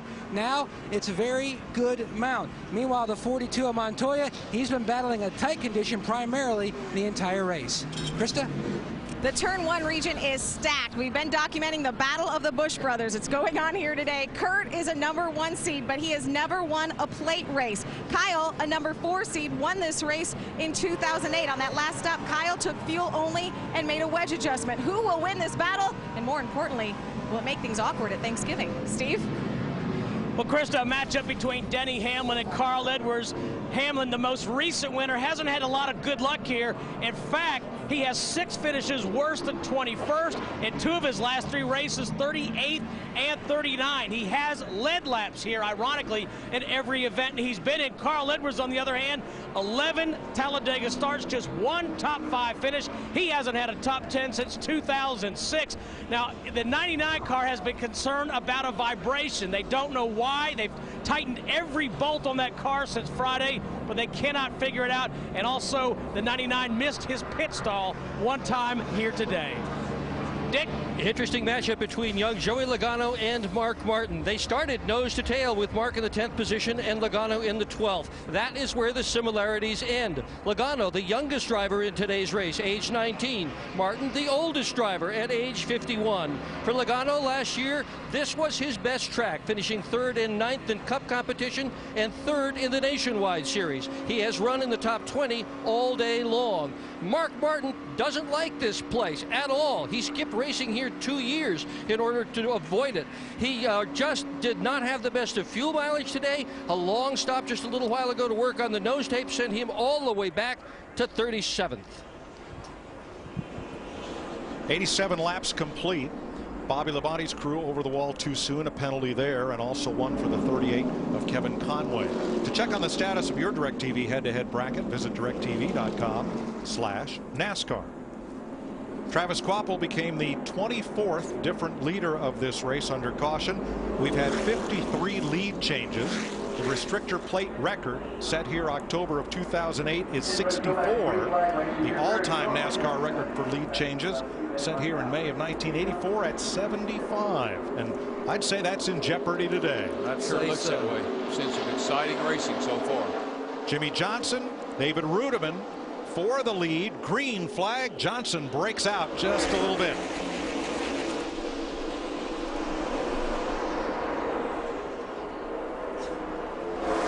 Rudeman's got to feel a little bit like the odd man there. You got the Gordon down underneath him, pushing him. Johnson in the 48 car there, and Dale Jr. 88, teammates to the 24. Looks like that 00 Alabama car. With the wave around and the free pass to Keselowski, there are 33 cars on the lead lap. It's getting a pretty nice shove here, Larry. Getting a real good shove from that 24 car of Jeff Gordon. David Rudeman grew up in Florida. His dad, Buzzy, a dirt track Hall of Fame modified racer, and still competes. Buzzy's sponsor these days, well, that would be David. That's right. The engines and the tires, and my favorite thing that David told his dad, Buzzy, he and Brian Patty were building Buzzy a new modified, and Buzzy was getting a little impatient. He said, "Dad, we build fast cars. We don't build cars fast." Well, he better enjoy this lead while he can, because those 2 guys on the high side, Dale Earnhardt Jr., the 88, Jimmy Johnson, the 48, they are a coming. Jimmy Johnson looks to tuck in still pushing behind Jeff Gordon in front of Tony Stewart. And we picked up some interesting conversation during the caution flag from Johnson's team about who to draft with. There's nobody, and I mean nobody, that can stay up there consistently. You know, the 11 car, he's fast, he falls back. The 18, he falls back. The 88, all of them. There's nobody that has stayed up there consistently. Now, one thing I will say is the 55, you know, once again, he's a pretty good drafter. He does a good job of getting locked onto people. You might want to keep that in mind towards the end of the race. Yeah, that 00, it's amazing how fast he can push a car. I guess I've had the 18 on me, but the 00 has probably been the best I felt so far. Doing a great job, buddy. Give those belts a tug. Make sure you're getting something to drink, man. Now that was recorded during the previous caution before Michael Waltrip was just involved in this most recent incident. I'm surprised the 31 wasn't mentioned because Jeff Burton has pushed several cars, including himself up front. And he's one of the drivers who's led a lot of laps here today. Yeah, I don't think that they're going to be able to use the 55 for any drafting help today, Dick. No, indeed they're not. But Michael Waltrip, you had a terrific run there today, leading some laps for a part-time guy. Did you have fun out there? I had a blast. And you know, Dick, I'm retired, so I can think what I want. And honestly, one time I looked up and it was me and Dale Jr. in the front, and I thought, this feels great. I hope the fans were enjoying it, and the car was fast. Kyle just messed up. He ran into a guy and crashed him, and you know, when you set yourself to the standards as he does, you know, he's really good and he'll tell you about it, whether it's a tear off or a caution flag. When you set yourself to those standards and then you make a mistake like that in front of the field, that's kind of disappointing. Nice job today for you behind the wheel.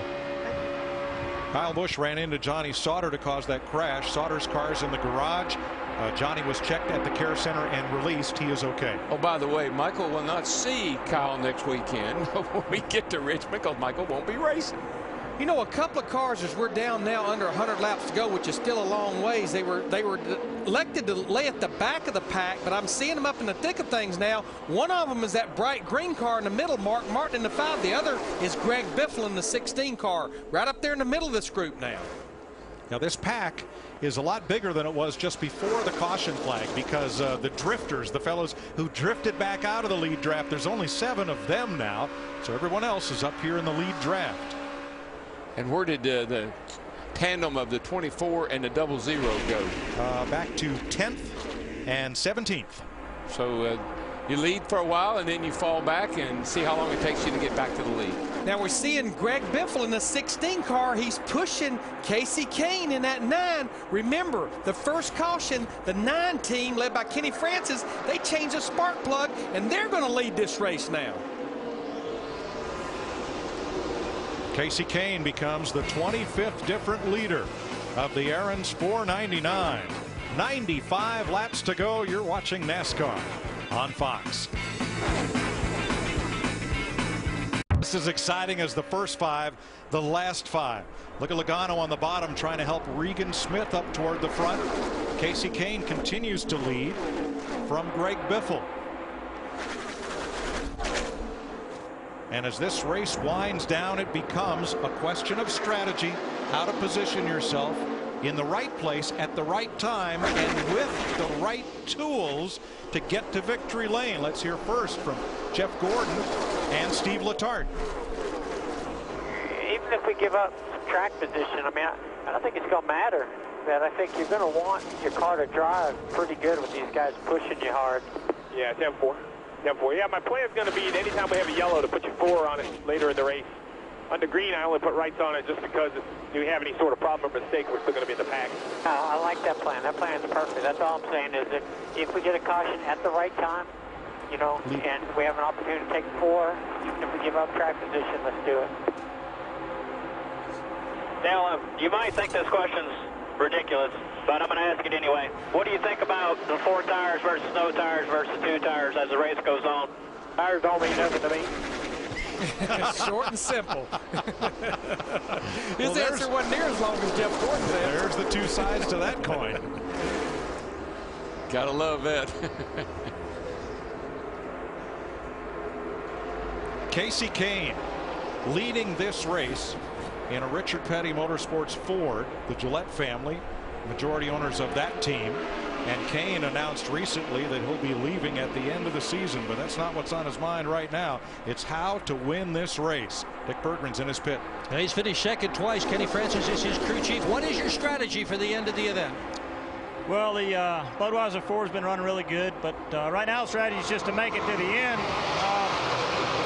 There's still a long way to go.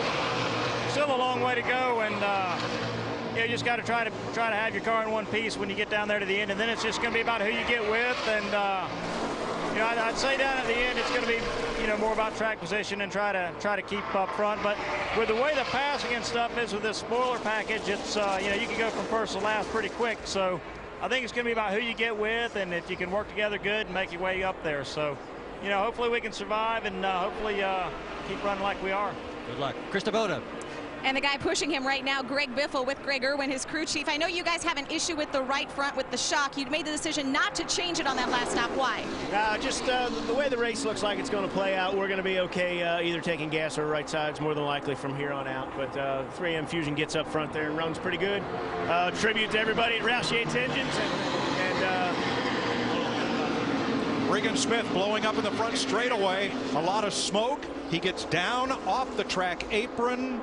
We stay green for the moment, but a very tense moment for a lot of drivers in the middle of the lead pack. I think we're going to have a caution, guys. Oh, there yeah, it is. Yeah, we got it.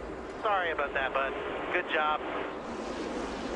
Regan Smith had a strong run today and was leading this race at one point. And now he has brought out the fourth caution of the day. Drivers, fans, and race cars all trying to keep their cool at Talladega today. Let's go down to the nationwide pit zones. Jeff Hammond.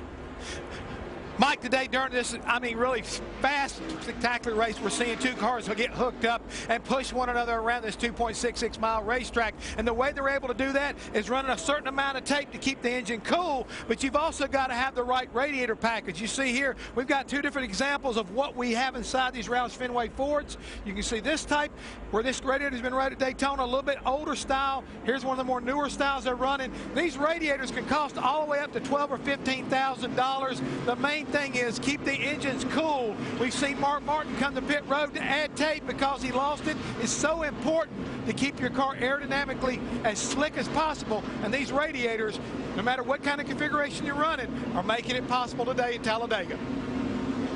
You know, we talk so much about tape on the nose, and from an aero standpoint, that tape on those inlets on the front end, it's like a free lunch. It creates more front downforce, pressure on the front wheels, gripping the racetrack, but the biggest thing here, it reduces the drag, really helps the straightaway speed, so you get as aggressive with tape as you can, and one reason you can is how efficient the radiators are. Look who's leading this race. Back at lap 77, Denny Hamlin spun coming through the tri-oval.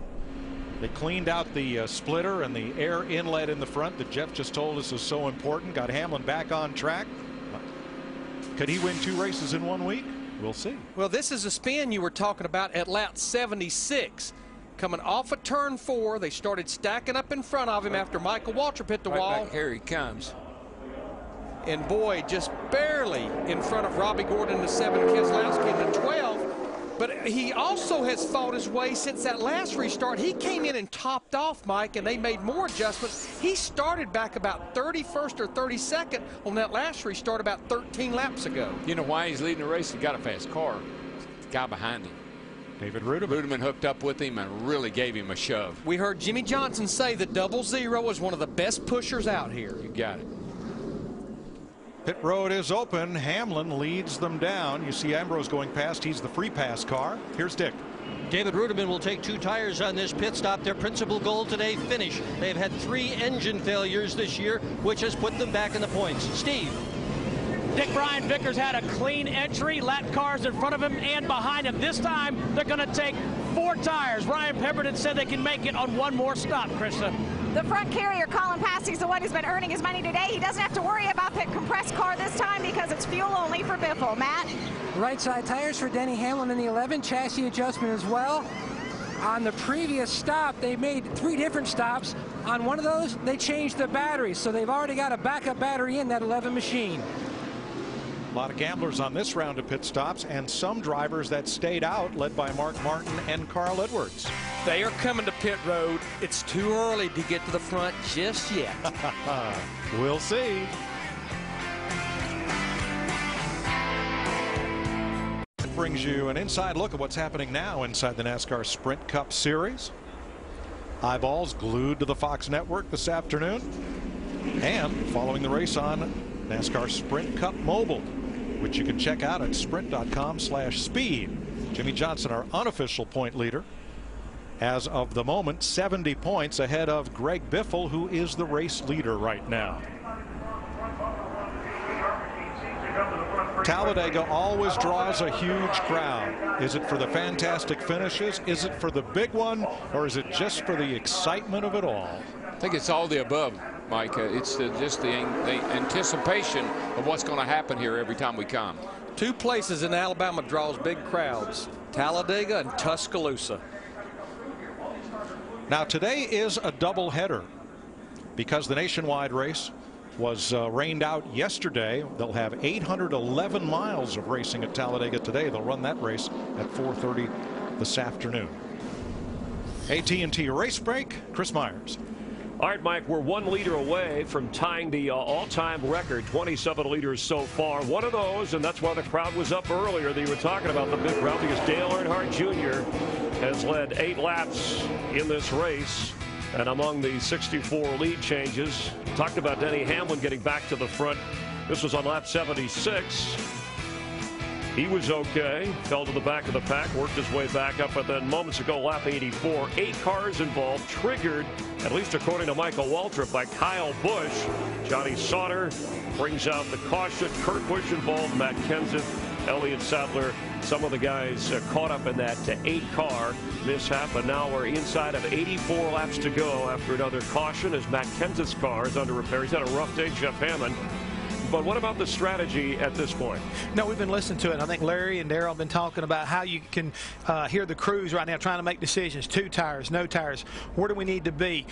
It's slowly but surely, Chris. We talk about 450 miles of this race is learning. The final 50 laps or 50 miles of it, you've got to be in position. It's all about making the right decision and having the right decisions made. So this final pit stop, which is right around the corner, that's when that basically the die will be cast, you might say. I was intrigued by the radio communication about which car is the one you want to team up with, and there were just a few drivers. Some of those were altered. Is that something drivers are still looking for, crew chiefs? Yeah, you want to find out right now who's been kind of like playing around, who really has the strongest ride out there. I mean, I found it very interesting that right now David Rudiman has been tapped as one of the fastest cars in this pack right now. So getting hooked up with him, taking a Dale Jr. or Jimmy Johnson, who both have a very fast car, it's going to be interesting, Chris. How do you get together with this guy? Your fastest pit crew, if you want to vote, text it to AT&T and our fastest pit crew of the year award. Jeff will have his delivered by AT&T, the nation's fastest 3G network. Greg Biffle, our leader, and that, Mike, is your AT&T race break. Thanks, Chris. 33 cars on the lead lap. Biffle and Hamlin will restart on the front row. Rudiman and Allmendinger, Reagan and Burton, Kane and Logano, Kyle Busch, and Mike Blish, your top 10 with Jimmy Johnson 11th. Green flag. And all those cars that stayed out the first time, like Mark Martin, Clint Boyer, Carl Edwards, all of them came to pit road the next lap. But it is a one-stop race now from here. The one thing that worries me a little about Rudiman, I know he's fast, he's got a fast race car, but I have not seen him play around much. He's been at the front of the field all day long. He hadn't really experimented on how long does it take me to get to the front if I get shuffled out. Got some good shots here. Look at Tony. See, Tony, he likes his steering wheel with the spoke straight up like that, so he can kind of use that as his sight, if you will. You look over at Denny Hamlin, he's got his more at the 9 and 3 position, so he can put his hands on the steering wheel like he likes it. So every driver, when you look in the driver's compartment, don't just look at the guys sitting there. Look at the things that they're doing. It tells you a lot about their cars and how they prepare themselves. And see how nice and gentle they turn on the wheel. You don't jerk the wheel here unless somebody bumps the heck out of you. You got to be smooth. The more you turn the wheel, the slower you go. 2-car breakaway, Hamlin and Rudiman at the front. Biffle and Allmendinger and Burton leading that outside lane. You know, one thing I do want to say, going back to what brought that last caution out of Regan Smith in the 78 car, just remember that is a Hendrick engine. And I know a lot of times when you lose one Hendrick engine, it makes them a little nervous about the others. Riding along with Carl Edwards, And we listened in a bit to the 31st place car. A couple of those guys that have been riding are going to go racing. Like the one in the 42, the 29, and some of those guys want to hang out still. So do we have a plan, or are you just going to wing it here? Just going to wing it. 10-4. Yeah, just wing it smart. You know, when the Aflac car says we're going to wing it, you got to wonder what kind of strategy that is. I only can remember a year ago, Carl Edwards rode back there about 30th to 35th for 170 laps, and on lap 187 3/4 ended up in the grandstand almost. Yeah, he was winging it then, I can tell you. Tell you what, I know who's winging it right now. Those two Gibbs cars, Joey Logano in the 20, Kyle Busch in the 18. I watched them through 3 and 4, and down the front stretch, they were hooked up, and they just drove by their teammate Denny Hamlin in the 11.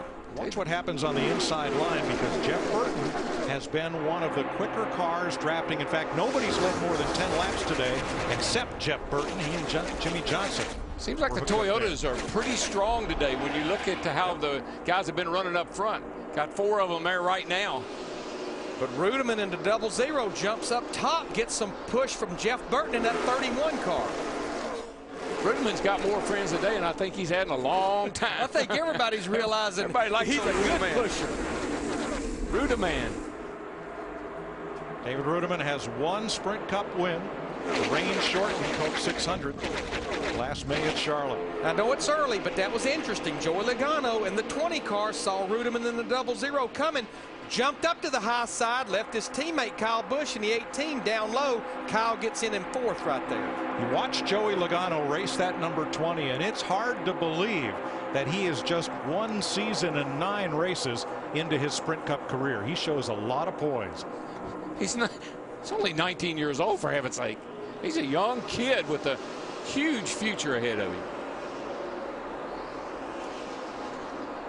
Jeff Burton back to the front, no surprise.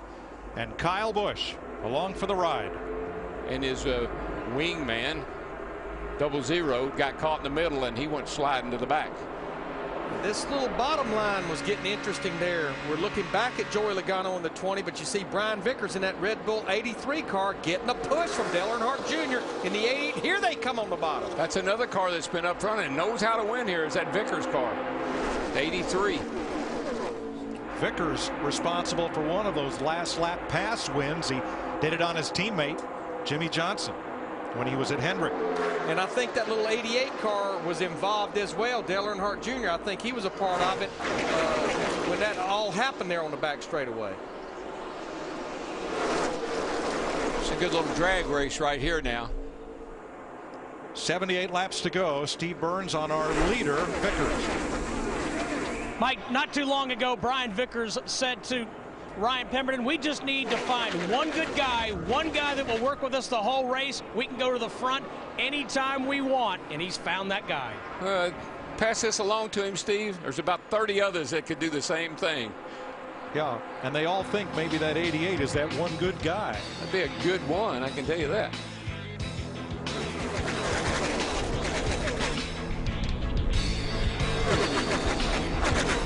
CodeSpotter.com.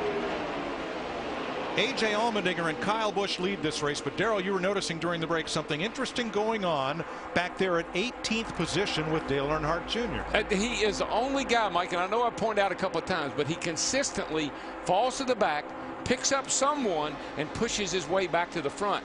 Again, just working on his move for late in the race. A.J. Allmendinger, the former open wheel star in kart, veteran road racer, came from a working class background. His parents funded his go-kart racing, and then he had to make his own way, and he did it all the way to the top of open wheel road racing, and then came to NASCAR, drove part of a season for no pay. They said, we can either pay you or put a car under you. He said, I want to race. And now he's in 3rd in Richard Petty's number 43 as Jimmy Johnson and Greg Biffle try to blast to the front on the bottom. And I'd say they will blast to the front. 2 cars hooked up together coming out of turn 4 down this front straightaway. Watch them get the run. Hamlin looks like he wants to go down there and join him in that 11 car. And just remember, folks, as the sand in the hourglass starts to run out, tension and excitement and anticipation is going to pick up. Now, two cars in that outside line I want to make note of.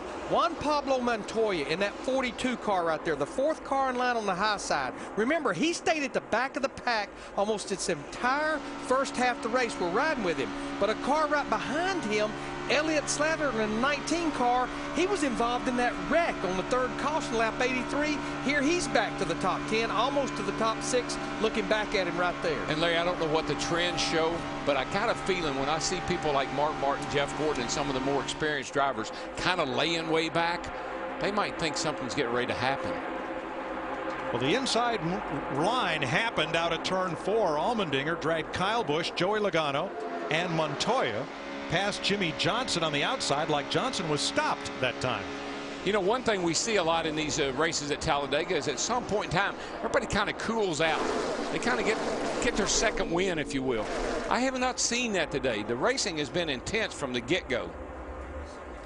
Jeff Burton has led more than 10 laps today. I believe the only driver. Might be, Mike. He's been in the top 10 all day. We just got the word that the 31 has developed a vibration. You know, that's not the first time we've heard of a car having a vibration today. You know, Steve Burns talked about Carl Edwards in the 99. He's had a vibration almost ever since he unloaded the car on Friday. Yeah, on Carl's side, I just say, Carl, you got what you got. We tried to fix it, can't. But now on the 31 side with Burton, that's a whole different story.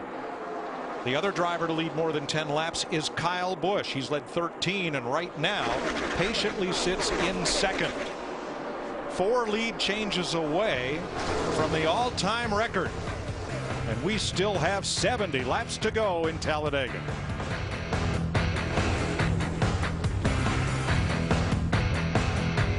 Get your heart rate down. You got to take some deep breaths. You got to know that I've been working. Now I'm going to implement my strategy when the time comes. This is just the quiet before the storm. That's all this is. Larry, you can come from anywhere in this pack.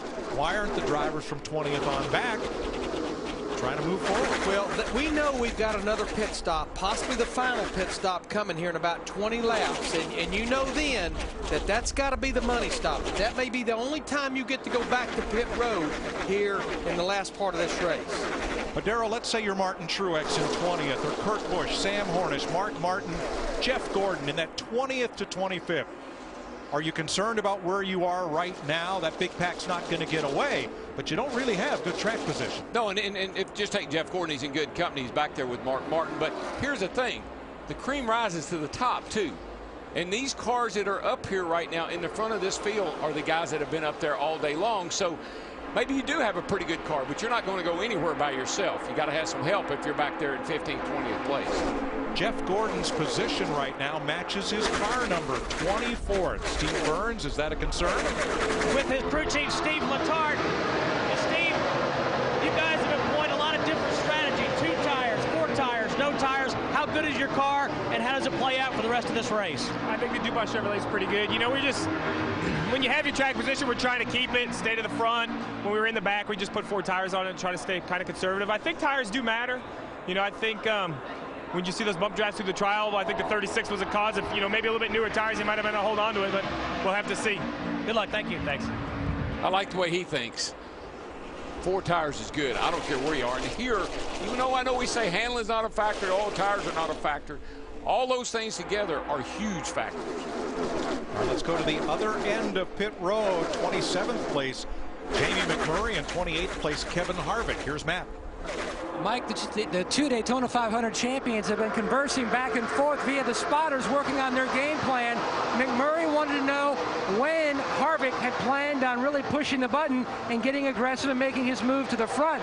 Harvick's response was, with about 50 laps to go, that's when both of them plan on hitting the button and making their move to the front. So they're going to ride right now at this juncture until they can go ahead and go forward with their game plan. All right, that's about 14 laps from now. One thing you got to be careful of, though, if you fall back like they are right now and you get to racing each other like they are right now, that lead pack could break away and leave you. Well, this should be a good test right here because Mark Martin has taken his group of cars double file in the second pack. Can they catch the lead pack? We'll find out after this. racing fan? Get Verizon Championship Racing for race highlights, behind the scenes, and exclusive interviews right on your VCast phone. From the network with the most 3G coverage, Verizon. 60 laps complete in Talladega. When we went to break, we wondered if that Mark Martin line would lose ground or gain. They picked up Denny Hamlin and went all the way to the front of the pack. Now, Jeff Gordon, who drifted back from Mark, has picked up Dale Jr., coming right up the middle. Yeah, they kind of spit their teammate Jeff Gordon in the 24 out that first time a couple laps ago. Then he found Dale Jr. in the 88, and here they come on the bottom. Still got to be pretty impressed with that 11 car, Larry. Hamlin, even when they're coming, he cut in front of them, slowed them down, and jumped right back to the lead. Hamlin did. Our aerial coverage. Here comes the 48 of Johnson and the 88 of Earnhardt. They go right by Jeff Gordon there in the 24. Now watch Hamlin. He says, uh-oh. Spotter said inside. They got to push. Jump down there. He may not be a Hendrick Chevrolet driver, but that looked like the group that was moving. He knew to break their momentum, and that's what he did, and it didn't hurt him. Put him right back in the lead. On the way to break, we saw that hat on the track. The hat on the track did not belong to the cat in the hat. Page Dr. Seuss, please. Yes, I see the hat. I'm glad I see the cat, because I was a little worried. One more time, we should have at least one more pit stop, and those green flag pit stops, should we not have a caution, should come within about 12, 13 laps from now as the two Joe Gibbs cars hook up. Kyle Busch in the 18, getting the push from Joey Logano in the 20, and there's Hamlin in the 11. We've seen those Joe Gibbs cars, plus 5 Toyotas at the front of the pack. Toyota just seems to have a little bit of steam today. They're able to lead and take the lead pretty easily amongst that group that you see at the front right now. At least 2 Fords right behind them, Allmendinger and Biffle. So it looks like a little bit of teaming up is going on here. 58 laps to go still. Yeah, only one Chevrolet in the top 10 right now, and that's Juan Pablo Montoya in the 42 car up there in the 8th spot. I know Junior's got a pretty fast car. He's been able to work to the front most every time. The guy I'm a little concerned about is that guy there on the 24 car. He seems to be able to not keep up. Seems like when they get him up there, he falls back. That's Gordon down on the inside there in the 24. I think he and Johnson are trying to work together in the 48. And they have been several times today, Darrell. Remember in pre-race the harsh words they had for each other in Texas? That's all forgotten now. There's 3 of the 4 Hendrick cars lined up nose to tail working together. Well, we're getting it. Larry, you can tell. You can just tell that we're running out of laps. I mean, this is starting to shape back up like we saw the start of this race. Everybody now is going to start showing what they got. Junior and Hamlin up the middle, and that's a very crowded lane right there with Bobby Labonte and Casey Kane in front of them. David Reagan in the mix. Mike, we've got the top 27, 28 race cars running less than 2 seconds from each other right now with 56 laps to go. You know, you talked about Juan Pablo. He's been right around at the back this whole race. He doesn't know, and nobody really knows what he's got. That's the problem with staying around the back and not being up at the front. You don't know who you want to work with, who you can work with. I know one thing, it's getting pretty crowded. Here comes Big Daddy in that 24 car. Jeff Gordon getting a push from his teammate Jimmy Johnson in the 48. Don't know if he'll lead this lap. Looks like that outside line has the run. He's such a slow dog, you know. He just lays around. You think, oh, he doesn't have anything for him today. And then, but here he is, back to the front. The top 10, 5 Chevys, 3 Toyotas, 2 Fords. How quickly things change. Larry, when's that stop going to come? We've got 55 laps to go. It should happen at about lap 142 to 145, right in there, which again is going to be about 10 laps from now. I'm really getting worried about the way these guys are bottling up getting into 3. We've seen that be a problem area before. Get 3 and 4 wide getting in there. Something's got to give. And how about Bobby Labonte in that 71 car on the bottom right there? You see him working his way. Remember, had that penalty early for his crew going over the wall too soon. Labonte's overcome that. He's got Jimmy Johnson behind him, Jeff Burton, Elliott Sadler, Casey Kane, and Mark Martin in the bottom lane. There's a car up there in the front as well, the 6 car down on the bottom, David Reagan. We haven't talked a lot about him today. He won a nationwide race here last year by being in 6th place on the last lap. Whoa. Oh, boy. Reagan got a little bit of a shot there from Jimmy Johnson as Johnson slewed sideways to change lanes and was connected to Jeff Burton. And this is what's bothering me, Mike. I'm seeing this more and more and more. Everybody's starting to get a little bit more aggressive, pushing and shoving and hitting a little harder than they have been all day long. And guys, I talked about him early. The 5th car in line on the high side, Mike Bliss in the 09 car. Remember, that's the team that won this race a year ago with Brad Keselowski. Every driver wants to be as far to the front as possible when they peel off to make that green flag pit stop, so that in case of a bobble on pit road, they won't lose too much track position. That's what the infighting is going on right now. And I'm going to tell you what, it's going to be big with these guys coming to pit road under green when you look at the wad of cars we got there right now in that lead pack.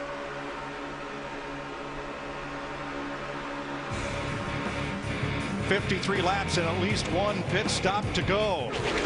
Who's going to win at Talladega? Wow. Hey, here's a fellow who thinks that is Jack Roush's hat. Oof. Dale Jr.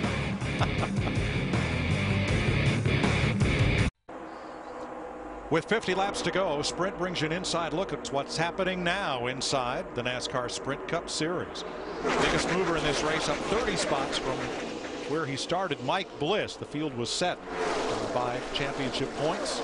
Denny Hamlin has the fastest speed of this race, 197.4 miles per hour. For more NASCAR stats, in-car audio, and live race radio, sprint.com/speed. It's like head-to-head, Mike.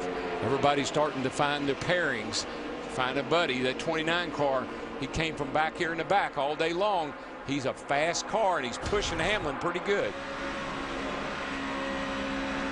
Push, push, push. Look at that cowl flap, Larry. That's pressure under the hood. Cowl flapping open there. See that thing right in here, folks. That's pressure under the hood. I haven't seen that down here like that, like we have this time. Has to have something to do with a spoiler.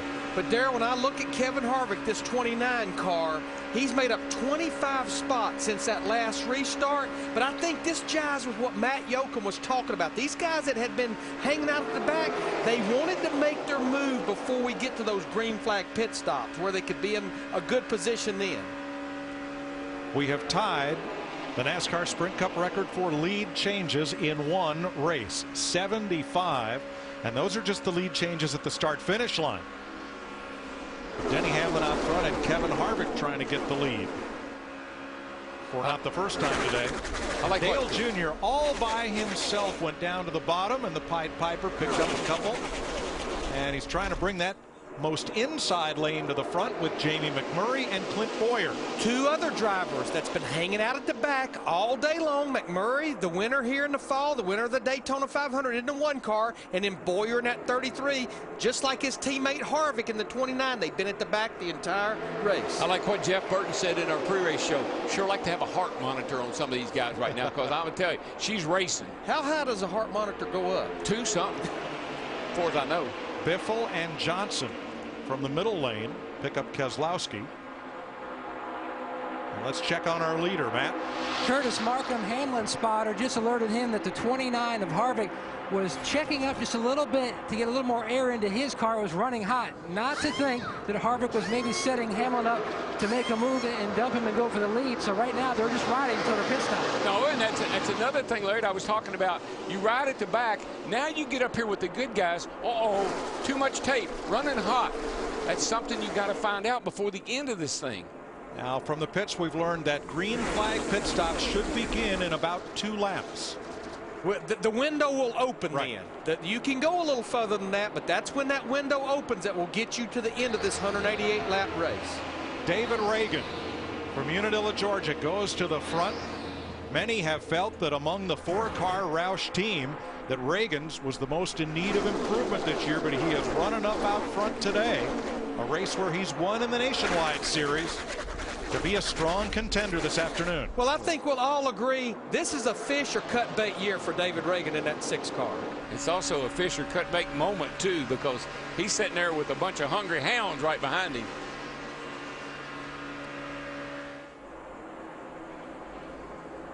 There's the record. 76 lead changes today. Denny Hamlin back to the front with Kevin Harvick. Harv's in trouble. And Down on the Logano bottom. back a little further. Logano is stacking them up toward the back of the field. Yeah, it happened going through turn 1 and 2. In fact, the one car, McMurray, just about ran over him over there going through 1 and 2. Most likely a little too much bump drafting got him a little sideways and they had to check up. They may be setting up to come to pit road this time, possibly. We might see that group hitting pit road. Carrying too much speed right here, but perhaps getting himself into position and wanting to be on the bottom for when he makes that stop. I believe the 20, I think he got a little too much bump drafting and it got him loose and they had to check up.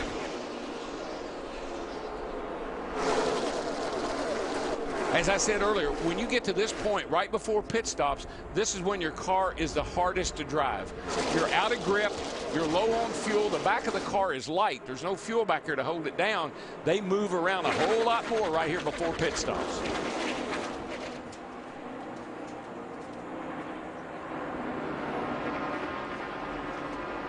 Denny Hamlin continues to pull them around with Reagan in second. A lot of times, Mike, this is when you start to say to yourself, I'm not as good as I thought I was. You know, I thought I had a pretty good car, but all of a sudden, the intensity is picked up, and I'm not so sure. 145 complete. 43 laps to go. We're coming. We're not coming this time, right? Next time, not this time.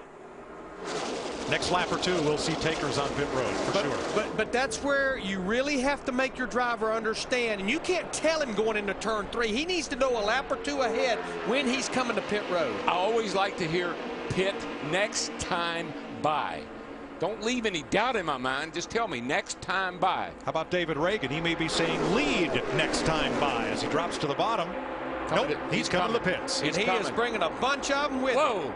Man, Junior just about got into the back of Greg Biffle. Now you're supposed to enter pit road single file. That won't be possible. Look what happened to Casey Kane in the 9. Dick, he couldn't get on the pit road. Well, we've seen this before. We saw it last week. Junior heard pit next time by, Darrell, is what he wanted him to hear just a few moments ago on his radio. 2 tires for Junior. Krista. Greg Biffle is in on the last stop. The 16 took fuel only. This time they are working around on the right side. A slight chassis adjustment for the 16 on this stop. Matt. And the 48 of Jimmy Johnson. Expected to go right side tires only, topping him off with Sunoco fuel. Waiting on the fuel. Catch cameraman says we are good to go. He's away. You have to wait on that fuel because this could be your last stop of the day. I'm telling you, that's why I would take 4 tires. When I got to fill that thing up with fuel, he sat there long enough to get 2 more tires. Absolutely. It may cost you another second or 2. You'll pull right back up. And here comes everyone else to pit road this time by. So we've had our full cycle of green flag pit stops within 2 laps, Dick. And David Rudiman is in. He has had a terrific run. He has run up front all day. A good pitcher and good being pushed. Steve. Steve Letarte gave Jeff Gordon the option of running an extra lap. Right sides for Jeff Gordon. Krista? Yeah, 4 tire stop for Kyle Busch. 4 tires for the 18, Matt. His teammate, the 11, Mike Ford's call, 4 tires for Denny Hamlin. No chassis adjustment. Meanwhile, Tony Stewart is already away. He went 2 tires only. Big land rush off pit road. Coming out of their pits. Near contact between Rudiman and Logano. Didn't see a mark on either car, but it was close. But to Darrell's point, the 18 and 11 took 4, and they came out with everyone that took 2. Exactly. Penalties. Too fast exiting. Robbie Gordon. Kurt Busch. And that's penalties this late in the race that'll take you right out of the picture. Can't overcome that. On the first group to come to pit road, watch the 9 of Casey Kane. He ducks out of the around the outside of the 19. Oh, here he's back up here. I'm sorry. There he is. Here he is. Comes around Sadler. Now comes to the inside. Figures not going to make the commit cone. We're going to stay out. But he's lost all his speed. Yeah, I just don't think he could get slowed down and make the commitment cone because there was room to make it. We've cycled through, and this is our leaders right here. David Rudiman in the 00. And how about Montoya in that 42? He wants to lead. And who's that pushing him? That would be his teammate, Jamie McMurray. 2 guys that hung out to the back. They went to the back before we completed 1 lap of this race. Yeah, remember everybody said, oh, McMurray's got a problem. Don't have a problem anymore. Montoya is a record 29th different leader, and we still have 40 laps to go in Talladega.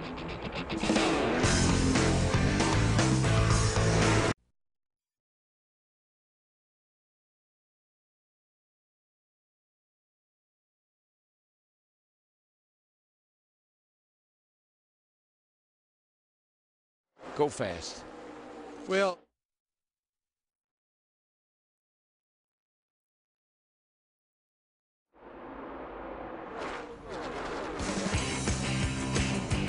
NASCAR Sprint Cup Racing on Fox is delivered by UPS. Log on to ups.com/racing to enter the UPS $100,000 Trackside Challenge.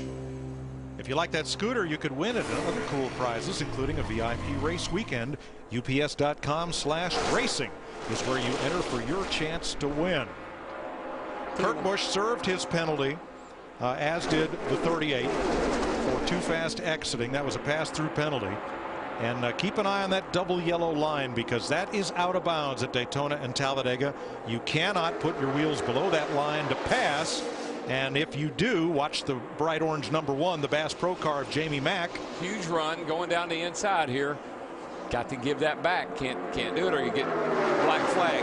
And when Jamie pedals it, he loses not 1 but 6 positions. But if he doesn't back up into position, they will black flag him and penalize him, whether it's the first lap, the last lap, or in between. Boy, I'm telling you right now. I wish you'd look at this wad of cars going down his back straightaway. Junior just dropped out of line, went to the bottom, tried to pick up Greg Biffle here. Let's see if it works. That's Ruderman in front with Ryan Newman. Haven't seen much of Newman today, but there he is in second place. Well, he and his teammate and car owner Tony Stewart in the 14. That's 2 cars. It's kind of hung out the back. And now here with 34 laps to go coming this time, they're back up there at the front. If I was up there with Ryan Newman, I'd be a little bit nervous because he doesn't have very good luck on these restrictor plate races. That's a backup car he's in. But the car pushing Newman is Tony Stewart. They are teammates. They've hooked up in a very tight draft, trying to run down Ruderman with Dale Jr. and Greg Biffle on the outside. And remember, Mike, those teammates can talk to each other. They can talk to each other on their radios and plan some strategy. And I'm not sure that's what didn't happen to the 1 car of McMurray. When he fell back there, his teammate Montoya in the 42 found him, and they pushed him back up toward the front. Well, that cat had to give those positions back. The 1 car, Jamie McMurray, look how quickly he caught back up to the lead here. Remember, that 1 car is fast. The last 2 restrictor plate races have been won by Jamie McMurray. Especially when that 42's back tucked up under him like that.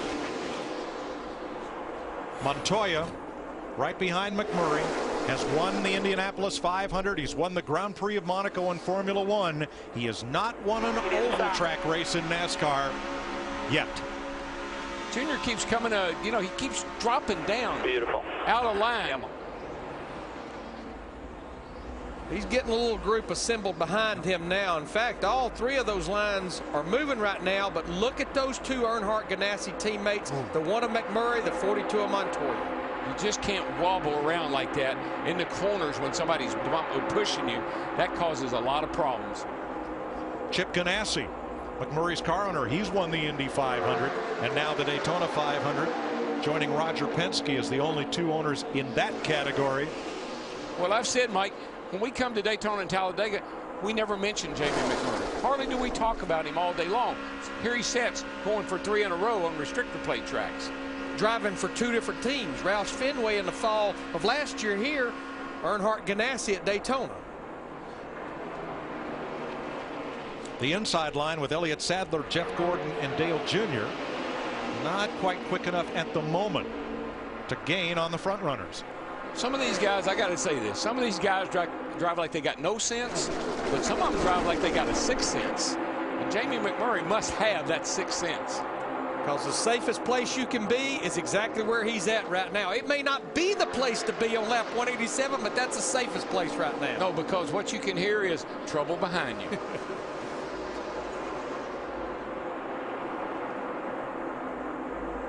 Looking at Greg Biffle in that 16 car, boy, he wiggled right there. They were considering on an earlier pit stop changing the shot. Greg Irwin, the crew chief, said, "No what? We're not going to give up that track position." This time by 30 laps to go, and there are still 20 or more that can win it. Nation's fastest 3G network. In our last race, Dale Jr.'s 88 crew's total pit time for the entire race was the least of any team. Jeff Hammond's picks today, the pit crews of Kyle Busch, Jeff Burton, and Dale Earnhardt Jr. rank at the top. 26 laps to go. Folks, you are watching the most competitive race in the 60-plus year history of NASCAR. 29 different leaders, 86 different lead changes, and we're far from done. And here's what I think it was going to shape up. That two-car breakaway that we saw here last year, I think that caught everybody out. I think everybody was kind of still shaking their head saying, what is that all about? They are aware of it this year. And what's going to happen is we're going to have some cars try that, but there's going to be some blocking going on. And when the blocking starts, the wrecking starts. When we come to the stripe this time, we'll have 25 laps to go. What I feel is of those 25 laps, 24 3/4 of them is going to be a moot point. I think it's going to come down to the last quarter of that last lap coming to the checkered flag. Remember this number, 148. Not just at the start-finish line, but all the lead changes back and forth today. That's how many we've had so far. And it's been such a clean race. But, man, just with restrictor plates, the way these cars are, you've got to get aggressive and start pushing people when you get down near the end here. You just can't help it. You're not going to sit there and run 10th, 15th. Jeff Burton has had one of the best cars today. 49 races since his last victory in the series. He had a couple of coulda, woulda, shouldas this season already, though. He did, and Mike, just thinking back to practice, I mean, that was the premier car in practice. He and David Ruderman were the two best cars, both practice sessions we had here. Last time around, Jimmy Johnson dropped to the inside to try to move along with the 11 of Denny Hamlin. And might have got a little too much shove right there. Well, again, what Denny Hamlin did to him, you'll see it here going off into the corner. He hits him right there. That's just about the time the 48 car is making the turn. That's just where we are, though, guys. Right now, we're getting aggressive. He says, "Okay, I'm sorry. I'll push you back to the lead." Will that make up for it? We'll see. Well, that's the only two cars on the bottom right now in our top 18, 19 cars. I think you got to get those two cars on that high side to make that two-car breakaway work. When you're in 18th place with 24 laps to go, these become the desperate hours right here. You become very frustrated because you know that time is slipping away, and you know you got to have some help to get up there. Things are starting to get tense. But Darrell, what I was seeing right there with our pointers, those two cars staying just like that ever so slowly. They are gaining on that leader, Jeff Burton, in the 31. 23 laps to go in the Aaron's 499 at Talladega. Jeff Burton out front. We've taken a break under green and come back with the same top 10 the way they were running when we last spoke to you. Jeff Burton, Jamie McMurray, Montoya, Biffle, and Reagan, the front five. Most everybody staying in line. And they just lapped Casey Kane. Remember the miscue entering pit road? That dearly cost Casey. He lost his momentum, had to pit by himself, and couldn't catch back up with the draft. He's just gone a lap down. We just quit playing offense, and now we're playing defense. We're thinking the same thing. To me, this is like the 2-minute warning. Yes, sir. Of a very close football game. We're going to breathe for a second and regroup. What are they thinking in the middle of that draft? How about Jeff Gordon in 11th place? Tell that 43, if we're nose to tail, I'm his best friend. Back that up to me, we will go up there. 10-4, that's fine. Gordon's car has had a bit of trouble when its nose is in the wind. He's having a little trouble sucking up and staying with the car in front of him. Dick Berggren. With Lance McGrew, Dale Earnhardt Jr.'s crew chief, what's the winning strategy for you guys? I tell you what, the NASCAR car has been awesome all day long. And I think you just got to put yourself in the right position. You know, Dale is the best at that. So we're just going to have to see how it works. It's kind of hard to say. It's like it's been a revolving door in the front all day long. So you can't go too early, but you can't go too late. It's going to be tough. Your driver's giving the Junior Nation a lot to cheer about today. We'll see how this thing ends, Mike. Well, Junior is 6th. Look at the car in front of him, David Reagan.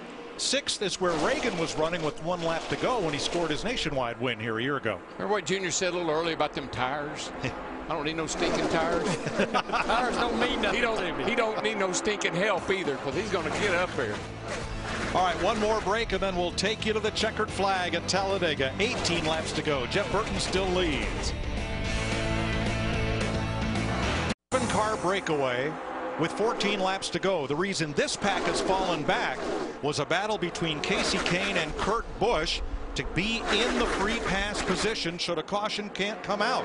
There was contact between the two. There was a lot of shuffling. Busch is now at the back of that pack. Kane is the first car 1 lap down, but it really split the field in two. Now watch the 43 Allmendinger. He and Casey Kane are teammates.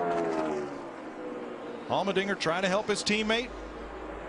See what happens here. And remember what Jeff Gordon said. Tell the 43 I'll go with him, and he is right now giving him a good shove. And that did not work to the advantage of Kurt Busch, nor to the rest of those lead lap cars who have kind of lost touch with the race leaders. But with 13 laps to go, can this all become one big pack again? I think there's no question. All it's going to take, and we got Bobby Labonte in the 71 car. Caution. There's the caution. Now it's going to get interesting. Hang on. Poor old Jeff Burton is saying, oh no. Why'd that have to happen? Burton, McMurray, Montoya, Biffle, Reagan, Dale Earnhardt Jr., Brian Vickers, Jimmy Johnson, Allmendinger, and Denny Hamlin are the top 10 as the caution comes out. 5th one today with 12 laps to go. Bobby Labonte drafting along. Looks like somebody may have gotten into him and turned him around. I think it may have been David Rudiman. It is. That's a roughing the passer penalty right there. You just think about it, though. We talked about it at the top of the show. Our FedEx understanding the race. I know this is a little bit outside of 10 to go, but we always get that last caution, roughly 10 to go. And as I mentioned also, that's been the pattern of every race in 2010. And that intramural battle that was going on to be the free pass car is resolved in favor of Casey Kane. He'll be back on the lead lap and get to pit with the lap down cars. Anybody who takes the wave around cannot pit.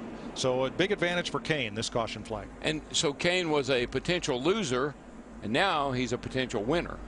Now we know everyone can make it on fuel. We knew that when they made that green flag pit stop. I think we'll see a mixed bag of strategy here because this is not Texas, it's not Phoenix, it's not Martinsville, it's Talladega. You heard Dale Earnhardt Jr. say tires. I'm not worried about my tires, but I think you'll see a mixed bag here. One thing, dump as much fuel as you can into that car. It gets that rear spoiler out of the air, makes it go faster, but I think you need tires to go with that. Yeah, I think this is going to be interesting to see what these guys decide to do. McMurray staying out. Burton's coming in. Dick. And Junior's coming in as well. He had only enough fuel for one green-white checker. Lance McGrew, his crew chief, thought there would be more. So they're pitting, and his teammates are pitting as well. Steve.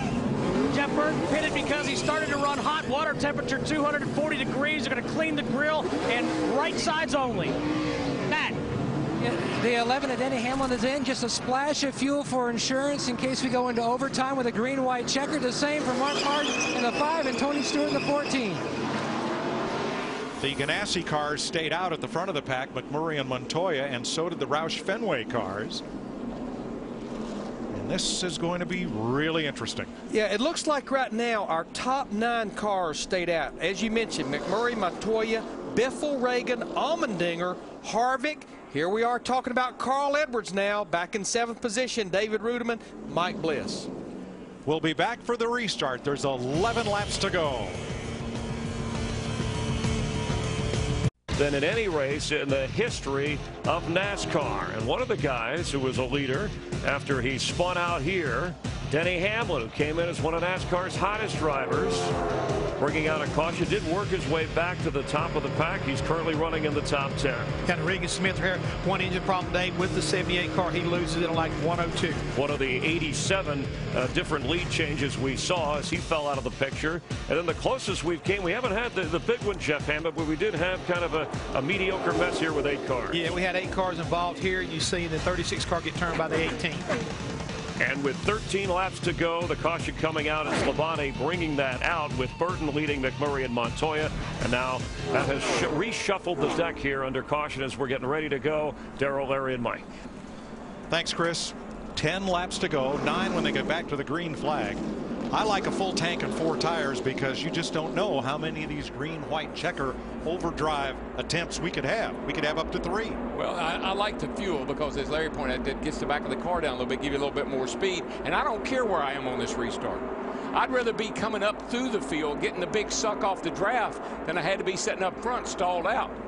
I'd say this is not our last restart either. I think that's a safe statement. No, we were. All right, Ganassi teammates up front, McMurray, Montoya. Teammates Reagan and Biffle, row 2. Harvick and Allmendinger. Edwards and Rudiman. Bliss and Hamlin. Sadler and Vickers. Green flag with 9 to go. And I want you to look at the front of the field. These are people that we have not really talked about very much all day long. Been laying back. Strategy might just pay off. Now, what was interesting, McMurray in the 1 with Biffle in the 16 behind him, took it up high through 1 and 2, trying to get the momentum. Remember, with this carburetor restrictor plate, it takes about a lap to get that engine wound up. McMurray might have been hoping to come up in front of his teammate Montoya because there are no teammates working together at the front of this pack right now. Plenty of time to sort that out, however. Yeah, well, right now you're singing that song. I'm a-wishing and I'm a-hoping, and I'm a-planning and I'm a-praying. That caution was a huge break for a lot of guys that had lost the draft. Who brushed the wall there? Looked like Biffle might have brushed it a little bit. McMurray leads from Biffle, Montoya and Reagan. And Mr. Where did he come from in 5th place? Kevin Harvick. Don't count him out. If you're in the front of this field, you want to stay just like this. If you're about 10th or 12th on back, you want to get down there and start digging up that inside with somebody. And here they come. On the bottom. That's Stewart leading the inside row. Tony Stewart with Dale Jr. Familiar drafting partners from every time we go to Daytona. The 14 and the 88 just seem to find each other and hook up. And what's interesting about that 88 car tucked up behind that 14, Dick Bergen was telling me under that caution, Dale Earnhardt Jr. asked his crew chief, Lance McGrew, how hot can I get this engine? How long can I stay tucked up behind the car? I think the thing that you got to be able to do, though, is you got to be able to sit here and wait just a little bit longer if you're in that outside line. Whoa! Yeah. Biffle tried to force his way into the outside around the McMurray in the 1, but didn't quite make it. But look at there, Dale Jr. in the 88 pushing Tony Stewart to 14 to the lead. That outside line is going to prevail. I'm telling you, there's so many of them out there, and you're down on that bottom by yourself. But can they run that tightly packed together for 6.5 more laps, or is something going to have to give? Boy, Jeff Gordon in the 24 just got forced all the way down on the apron. He's going to give really that 48 slide back. car right there just got knocked out of line, lost his momentum. And it's Stewart and Jr. versus McMurray, Biffle, Montoya. Trouble, front straightaway in the trioval. It's Jeff Burton. Jeff Gordon and Scott Speed. Something was going on with that group back there. There was a couple of them falling backwards when they went through 3 and 4. Caution's out with 6 laps to go.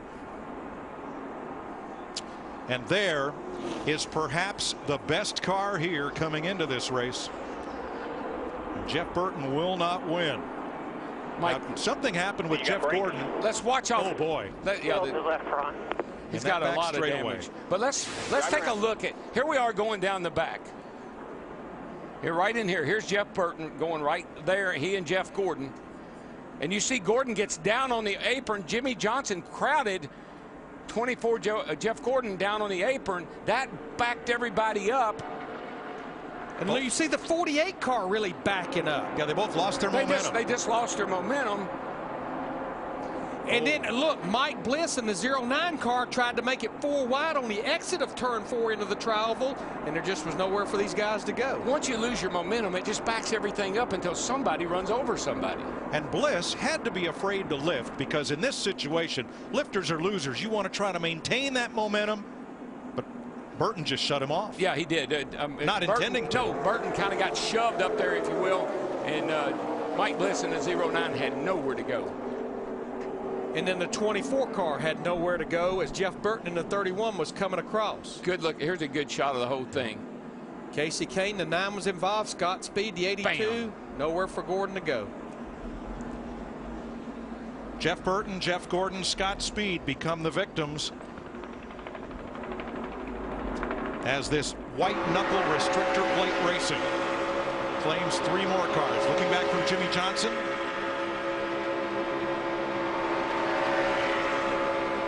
Under the 5th caution. Jeff Gordon's crew chief, Steve Letarte. That's it. Such a killer. What a season it's been. They could have, maybe should have been in victory lane 2 or 3 times this year. At least 3 times. Yep. Well, I had the best car at Texas. Led 124 laps, late race crash. Martinsville led the last restart. Vegas, he just got passed by his teammate late. Little damage on Jimmy's car to the left rear. And you see the lettering rubbed off that left rear tire. Yeah, they're going to have to come to pit I'm pretty road. sure they will, Larry, Yeah. because they learned from last week's minor contact on the left front fender, cut a tire down. I know we don't have many laps to go. That might be a factor. But, Mike, you mentioned it. What a shame as we look at that 31 car of Jeff Burton. You know, we knew from Friday's practice he had one of the cars to beat. Jeff Gordon, they were pointing at the ground, might have been a little fluid. Now see what's happening here because of the torrential rain yesterday. They're afraid to back that wrecker down into the grass because they fear it will get stuck. So they're going to roll out the nylon tape, that long sling to hook it to so the wrecker can stay on the pavement. We're 5 laps to go, and we're almost certainly going to go into overdrive here unless they stop the cars, which with the green-white checker 3 times rule they would not have to do. No, they don't have to do that. They're going to ratchet this car out of here. And we might get back to green flag racing with 3 to go. Yeah, there's cable from the wrecker on back to that nylon tow strap, and a little bit of a debris field down here.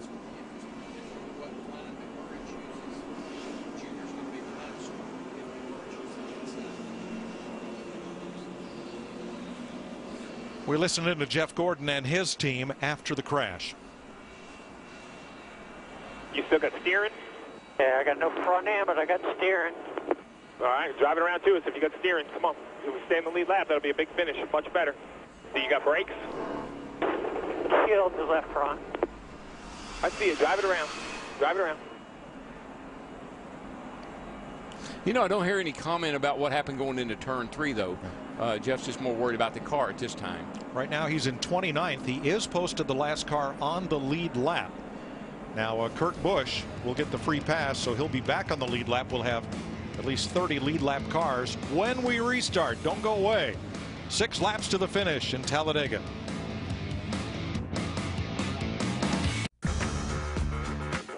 Green, green, green. 31 car is fast, man. But you're getting a shove inside lane, 3 wide. And you're really doing a good job, man. Inside, no help.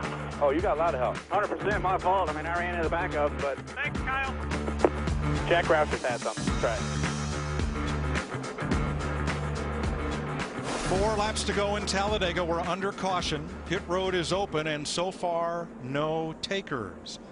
Jamie McMurray still has 312 miles to race when this one's over. He's driving for Dale Jr. in the nationwide race. Now a few takers toward the tail end of the line, including Jimmy Johnson, come to pit lane. Yeah, he's got Allmendinger. He's got to fix that quarter panel. I think there's a more rub there than he wants to have to deal with. Saw Casey Kane. He got some damage in that wreck as well in that 9 car. Matt? Mike, Jimmy was complaining about some smoke inside the cockpit because of the tire rub, so they're going to take that left rear off, pound out that quarter panel, try to repair the cosmetic damage as much as possible before we get ready. The right side looks good. That gives a thumb up to Chad Canals. A little more work, and 48 will be back out on the track. As far as the 1 car on fuel, they've got about 4 gallons is what they're saying to their driver. Should be plenty. Casey Kane also stopped under this caution. Now 11 drivers are doing double duty, including McMurray. They'll run the second half of the doubleheader because of yesterday's rainout. And a very thoughtful story on a great website, NASCARinsiders.com, said don't forget, not just drivers, but a lot of these pit crews will pit both races, and quite a number of the spotters will also work the doubleheader today. So going to be a long day for a lot of them. And think about the fans that got here early this morning. I mean, they're going to be sitting in these seats all day long. I don't think I've seen them sit down yet. We're going to be using these seats. 4 laps to go. Yeah, this will be our first attempt at a green-white checkered because it's now sitting on 2 laps to go in the scheduled length, but we have not received the 1 to go. So this will be the first attempt.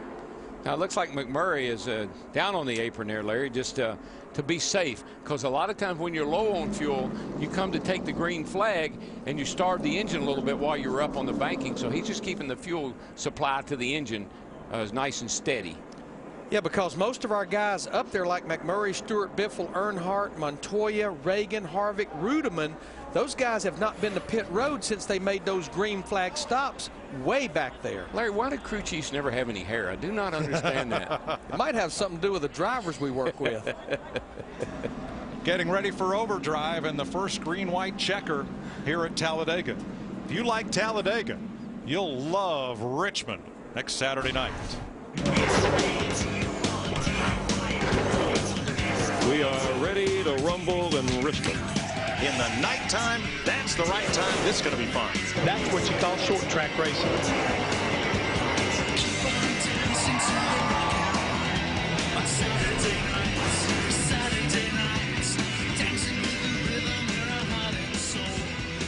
Under the lights Saturday night. Oh, it's our short track style. Richmond is probably, you know, to short track racing what Talladega is to super speedway racing. Yes. I mean, the action, running all over each other, it'll be wild. And ding, ding, ding, that will be round 3 of our DirecTV head-to-head competition on a short track. My bracket is so busted. All right. Who do you like? Now, a lot's going to depend on where McMurray lines up. It looks like he has taken the inside.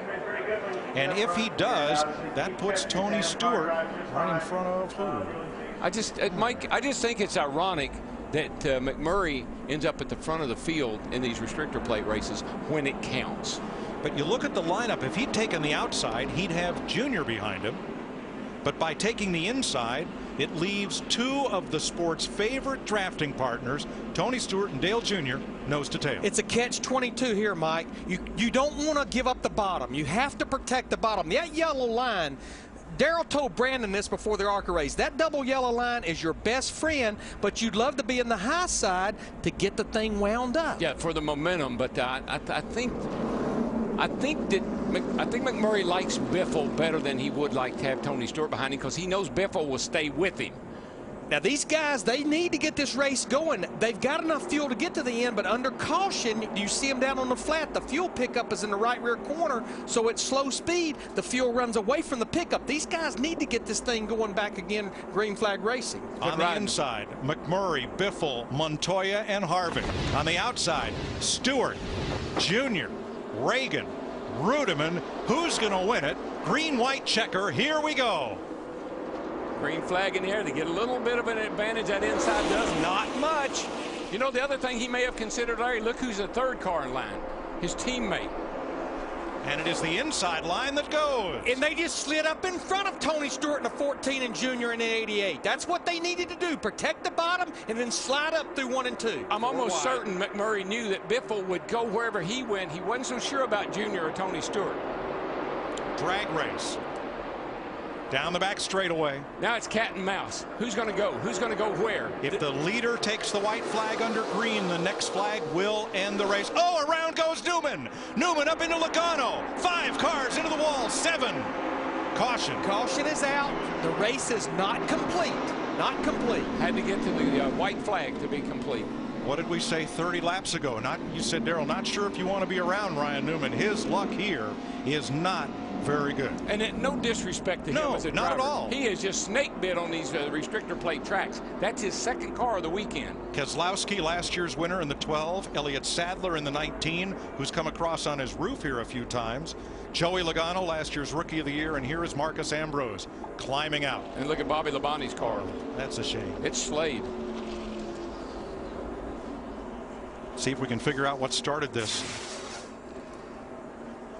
Labonte up high, 4 wide. 4 wide is usually not a very good thing. The 20 car of Logano gets into the back of Ryan Newman, and the 39 started this whole mess. I almost wonder if the 39 of Newman didn't say, uh-oh, we're 4 wide, and maybe even eased out the throttle a little bit. Maybe this aerial view will show it, Darrell. Let's see what we got here. We got a wad of cars going off in the corner. They're going to get 4 wide. You're going to see this, and here's the 39 right out here. 4 wide. You see there's plenty of room plenty right of there. room. I think that Logano just got in. I think Logano thought he could give him a push, clear that pack of cars, and go to the front. And he got him in the wrong place. We saw Carl Edwards do this to Greg Biffle here a couple of years ago. See Vickers in the 83 involved, a car that led a bunch of laps, and Casey Kane in the 9 just had recovered from the repairs from the last wreck.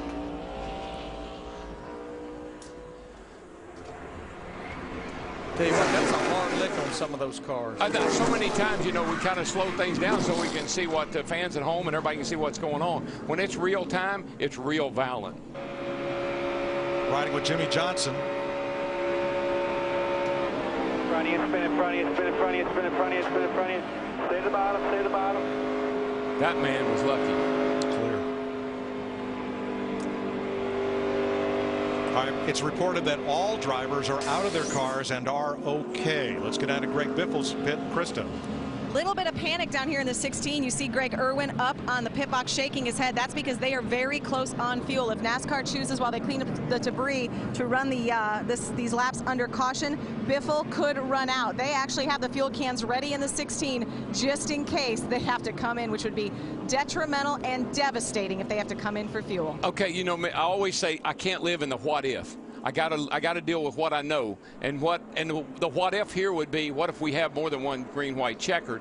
That's what's happened to the 16 team. So the second place car is low on fuel. What about the leader, Matt?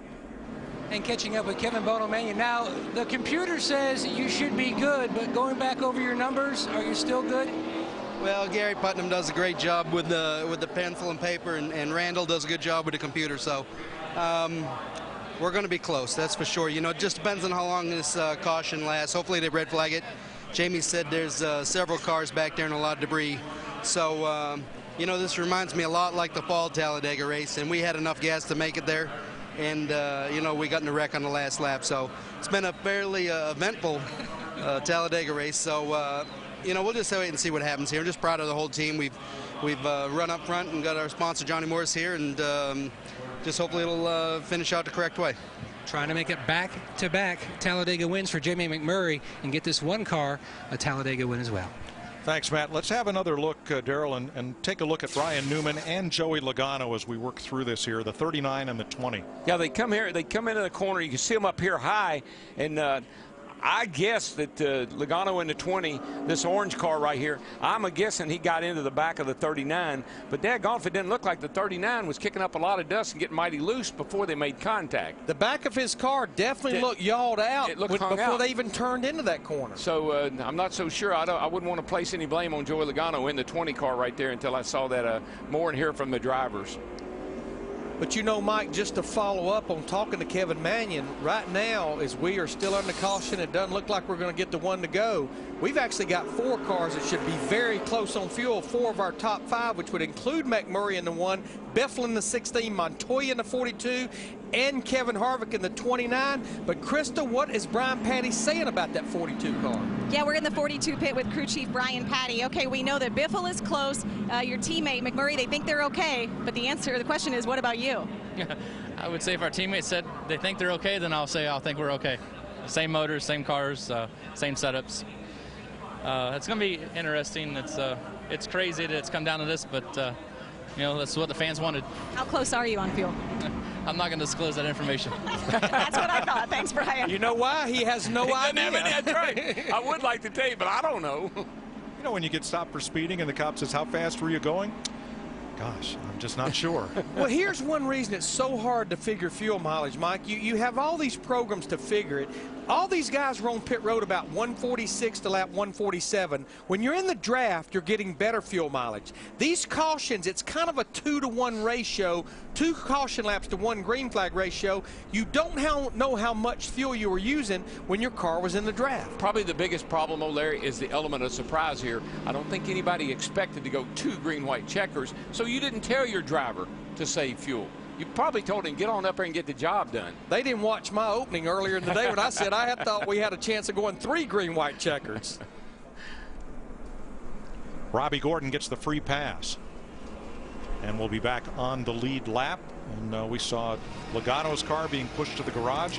and Jeff Burton's car under repair. He may get back into the race. We're not done yet, folks. Stay with us.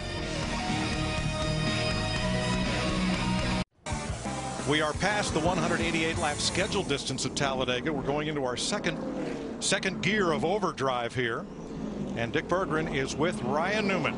3 big crashes in 3 consecutive Talladega races. What happened? We're going to show you the video. I know, I just got hit from behind. I think the 20 hit me. I had to run on the outside. We were 4 wide, and it just kept hitting me, and just turned me around. I mean, it's just the way it works. I mean, I would have done the same thing to him. We all never lifted coming up to turn 3. So, I mean, it was going to happen. It's just a matter of who it was and where it happened. So, got to thank Office Depot for jumping on and sponsoring us for this race, and Haas Automation. But it's Talladega Racing. What do you say? Or Talladega. You can't even say Talladega Racing. One day your luck will change. We can only hope. Now there's Logano's car under repair, but there are 7 cars in the lead pack that have not been to the pits for 46 laps or more. Biffle and McMurray, the 2 leaders, Montoya, Harvick, Carl Edwards, David Reagan, and David Rudiman.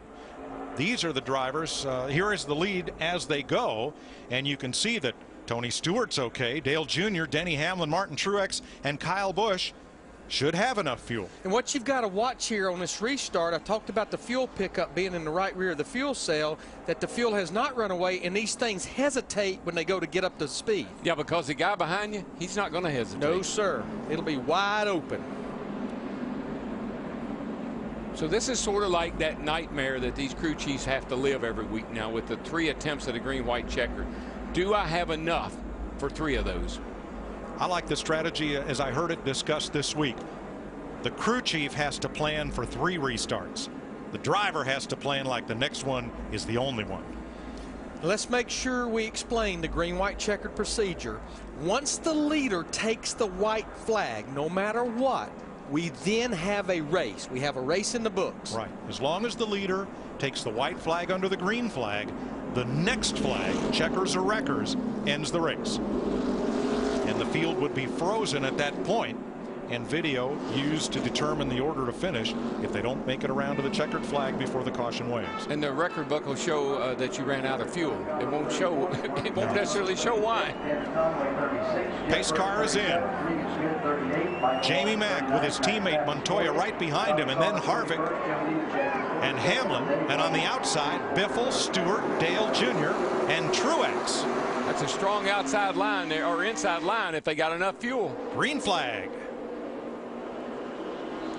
Short shift it, man. Get it into high gear as soon as you can. That'll save a little bit. Greg Biffle in the 16 looked like he wanted to tuck in front. Wow. Kevin Harvick in the 29. He couldn't get down there. No. Made an evasive move to the outside. That Junior backed everybody up. Biffle's in trouble. I think Biffle is out of gas in the 16 car. Yeah, he's one of those cars there that could not get up to speed. Looks like he's here comes Junior to the outside. Everybody else to the inside, and around goes Jimmy. 48. And Biffle, yellow flag is out. We still don't have a race, boys. That is not what those guys at the front wanted to see, though. This is really going to make it tough on them. Larry, they just about got to come to pit road now. I just don't see how you can stay out there and run a couple more caution laps and have enough to finish the race. So here comes Jamie McMurray around to what would have been the white flag, but since it is yellow, we will have one more attempt to finish this race under green. And you know why they'll come to pit road? Because everybody's got to come to pit road. No, those guys like Tony Stewart and that group, Denny Hamlin, will not have to, Darrell. Enough guys that got to come to pit road that it might be all right. There they are right there. Jimmy Johnson in the 48 on the inside, Biffle in the 16. It looked like he just could not get going. And then Jimmy Johnson tries to jump up in front of him, but did not have him clear. He just wasn't clear. That's it. Pretty hard contact to that inside wall.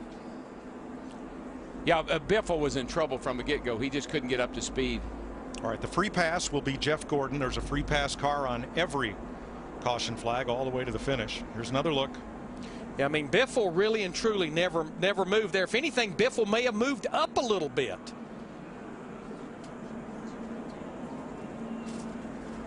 Boy, hats off to our NASCAR on Fox camera crew, because the pictures and These replays they've given you today have just been outstanding. I think Johnson thought he was so much faster than Biffle right here. He needed to get out of that box and couldn't do it. Just made his move a little too soon. All right, in Jimmy Johnson's defense, I'm pretty sure, maybe we can even play it again, heard Earl Barbin, his spotter, say, outside only. Kurt Busch just missed it.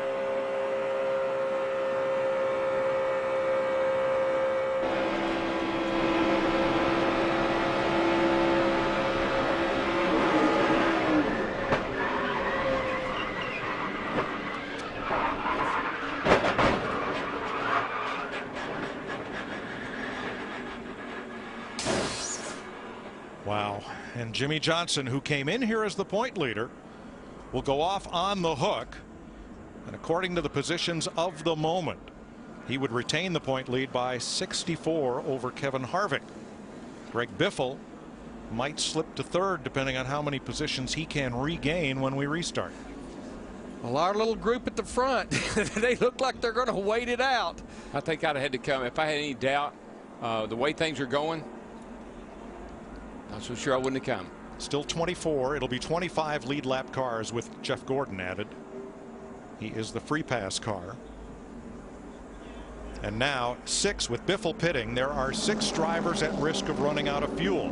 McMurray, Montoya, and Harvick, the 3 leaders, plus Carl Edwards, David Rudiman, and David Reagan. I think we'll see Kevin Harvick come to pit road because we're getting a report he thinks he has a left front flat. I think we've got that audio that we just heard on the 48 car spotter.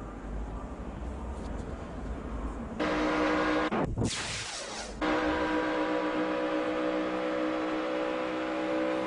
got a wind, maybe run out of gas in the middle of 16's coming back your way, so 14 inside is clear, clear, clear, clear.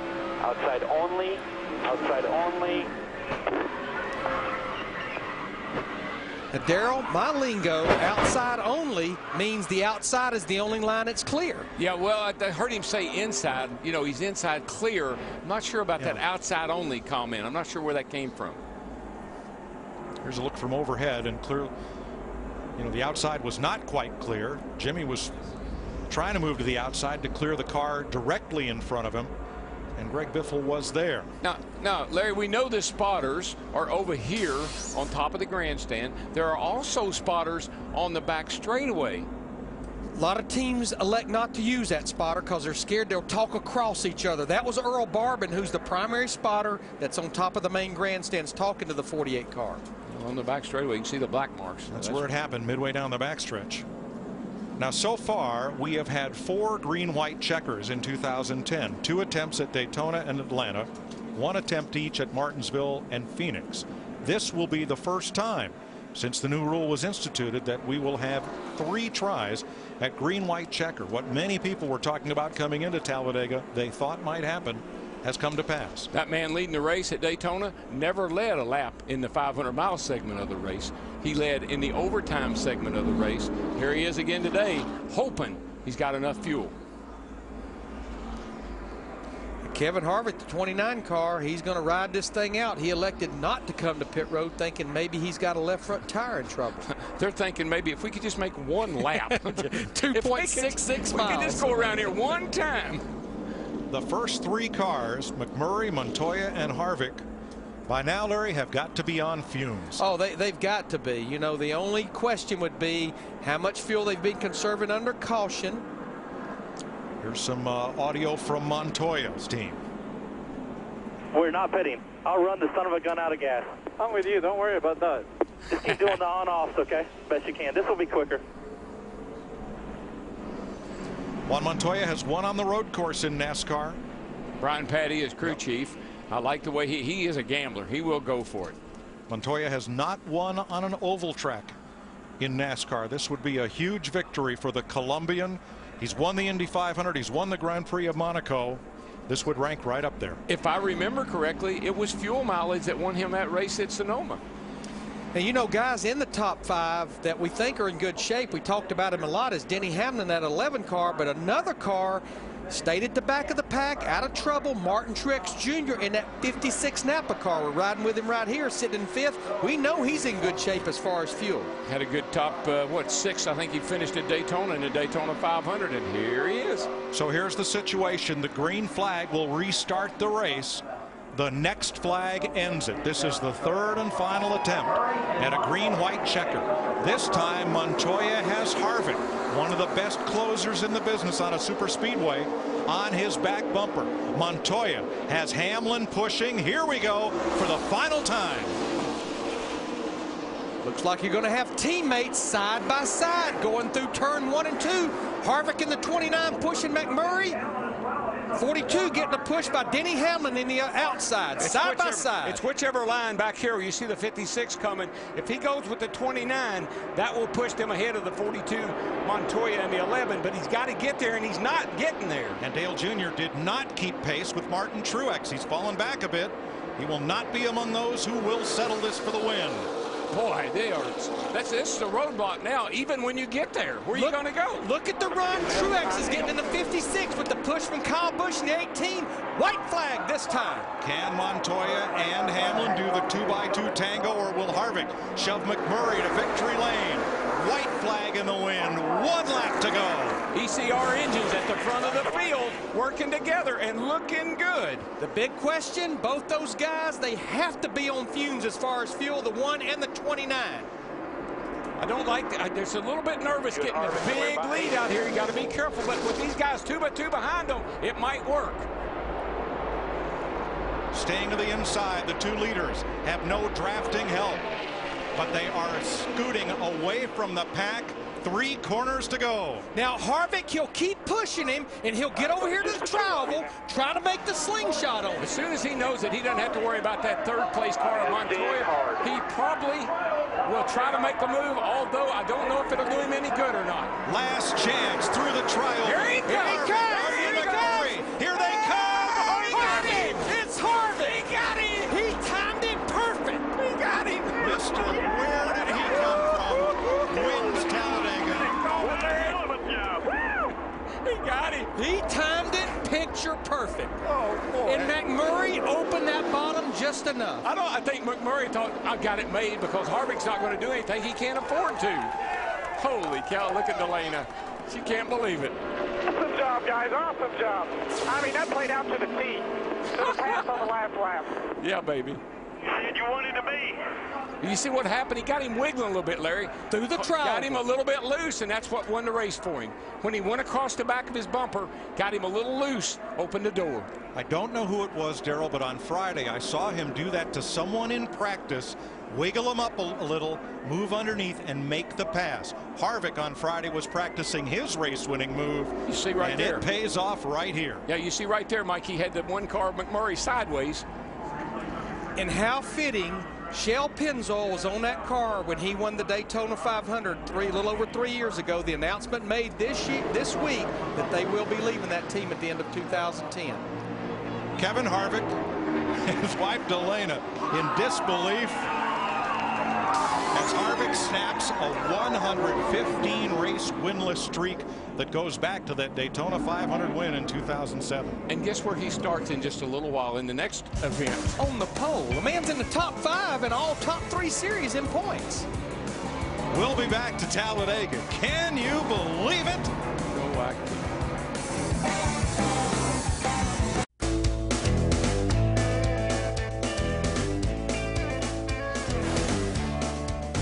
Kevin Harvick from behind Jamie McMurray going into the tri-oval, loosens McMurray up, storms to the inside, maintains his momentum. How close was it? Let's have a look.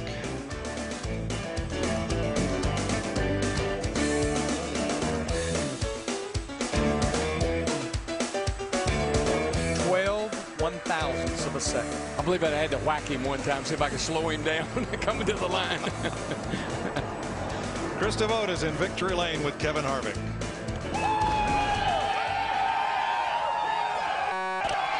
And as you can see and hear, the celebration is a big one. It's been over 3 years since a points win. It was on a plate track. Choices and chances. That's what this race is all about. You made the choice to take a chance. Walk us through that last move. Yeah, I tell you what, I mean, everything just really played out perfect for us today. We had a plan to ride in the back, wait till 50 laps to go, and then really push forward after that. So just this Impala was great. I got to thank Jimmy John's, Reese's, SKF, Coca-Cola, Champion, Sherwin-Williams, Shell, Pennzoil, choked on my Coke there, Team Realtree, everybody who helps us on this car. And the fans, they come out to support us every week and get to see finishes like that. So Sprint for everything they do for this series, and we broke that drought. I was going to say, all the wins are special. They all mean a lot. But when you have the controversy or just the struggles that you guys have been through to get back here to victory lane, how special is this? Well, I think the best part about it is our sponsors leaving, and you know, the best part about it is they can leave while we're winning. So that's the best part of the whole thing. Kevin couldn't wait for the celebration to begin. In fact, I think they had to cut your window net to get you out of there. Yeah, the latch froze up on the window net, so they had to cut the window net off with a knife. So that was a first, but winning here at Talladega is a first too. Congratulations, Kevin Harvick. All right, Danielle. We saw the most competitive, the most lead changes, the most number of leaders, another surprise winner right at the end. Was this the best Talladega race ever? It was in my mind. I've been here a long time, and it was as good as it gets. And, you know, I'm happy for Richard Childress Racing. You know, we talked about them really being down this point last year. That's the first win for that organization since the fall of 2008 with Jeff Burton. Wonder where Harvick's thinking about staying now. Well, we'll see. Well, a number of folks have reason to celebrate. Kurt Busch got a top 10 out of this. So did Mike. Everybody will leave Talladega happy. Well, Jeff Gordon has just climbed out of a car so wrecked you'd wonder how it could have run at all. Who is at fault for the accident out there, Jeff? Which one? The big one that you were in. Well, I mean, I got collected. I don't know what happened. You know, I'm just excited we finished on the lead lap, to be honest with you. I think it's been a while since we've finished on the lead lap. We got a huge push down the back straightaway. I don't know who it was, 39 maybe, or somebody gave me a big shove. And I was coming 10 miles an hour faster than anybody. And the 48 is testing my patience, I can tell you that. It takes a lot to make me mad, and I'm pissed right now. I mean, you know, when a car's going that much faster, I don't know what is with me and him right now, but, you know, whatever. But the guys did a great job fixing it, you know, after they got wrecked. I don't know what happened in the wreck. I just know the 31 came across after getting turned and came down in front of me, and we got collected. So we just did everything we could to finish at that point and finish on the lead lap. All right, thank you. See you at Richmond. Better luck there. I will say this. I thought it was a heck of a race. I mean, I thought all day the racing was amazing. Yeah, there was times it got a little wild. We all knew it was going to get wild at the end. But I don't think you could have asked for a better race. So I applaud that rear spoiler. Thank you. And we applaud Jeff Gordon for his candid comments. The 48 is trying my patience. Jeff Hammond, Chris Myers, and wow, we said it at the time. Jeff Gordon said on the pre-race show, there's going to be more of that, us going at each other because he wants to win, teammate or not.